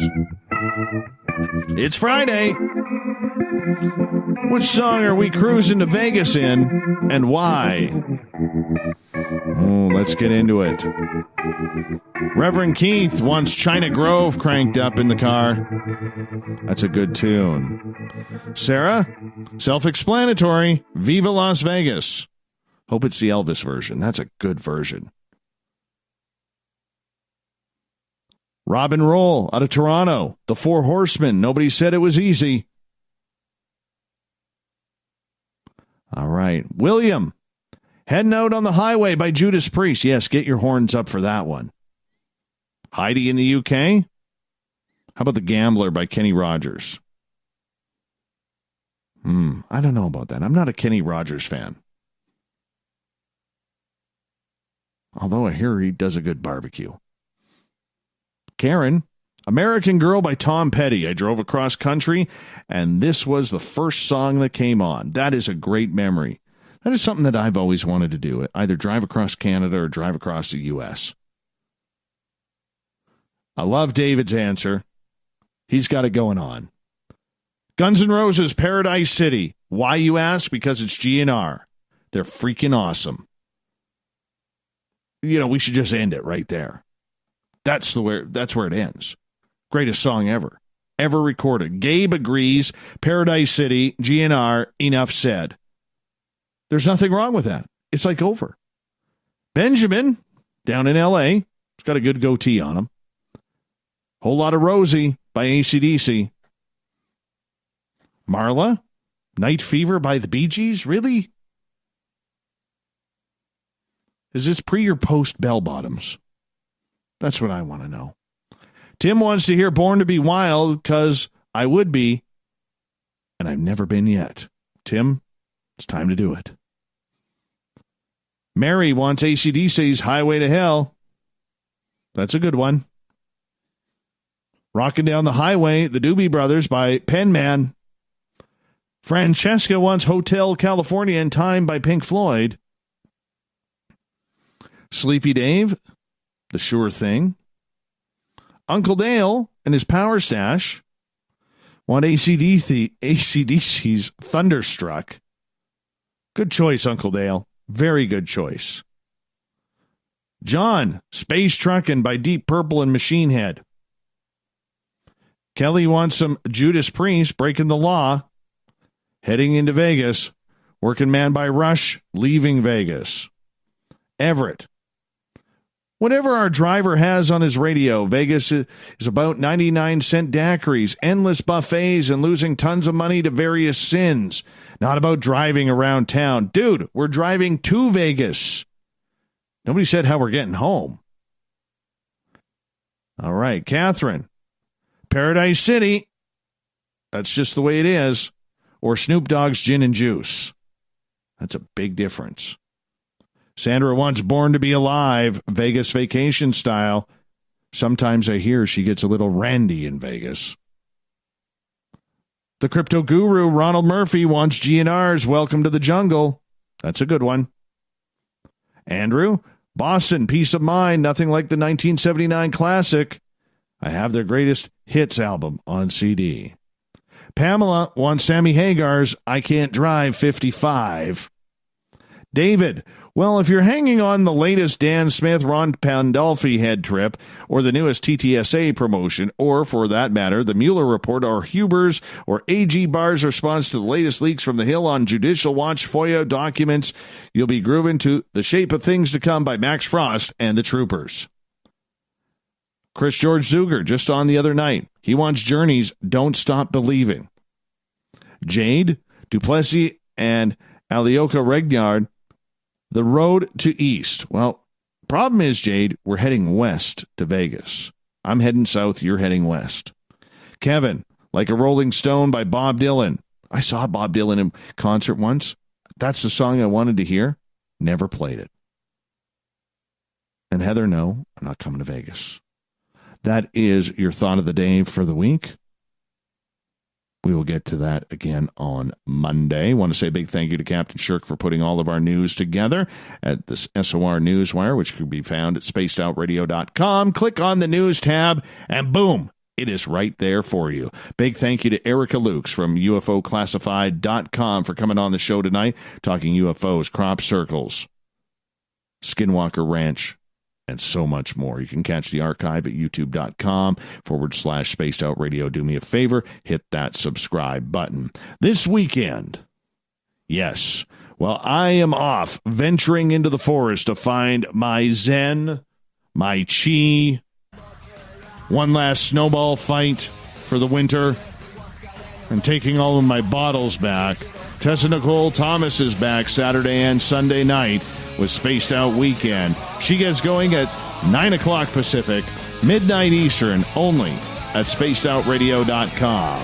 We got Mr. Ron Bumblefoot THAL rocking in the background with Little Brother is Watching.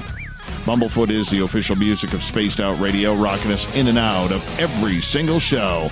Get your horns up for the guitar god himself. Special thank you to each and every one of you listening in at home, at work, in your cars, in our chat rooms, on Twitter, and hashtag Spaced Out Radio, wherever you may be. Remember, this show is copyright by Spaced Out Radio and SOR Media Ventures Limited. Thank you so much for being a part of our week. You made it awesome. I love hanging out with you because together, my friends, we own the night. I will talk to you in 21 hours from now. Well, Tessa will. I'll be on my adventure. I'll talk to you on Monday. Mr. Bumblefoot, we need a favor. We need you to take us home.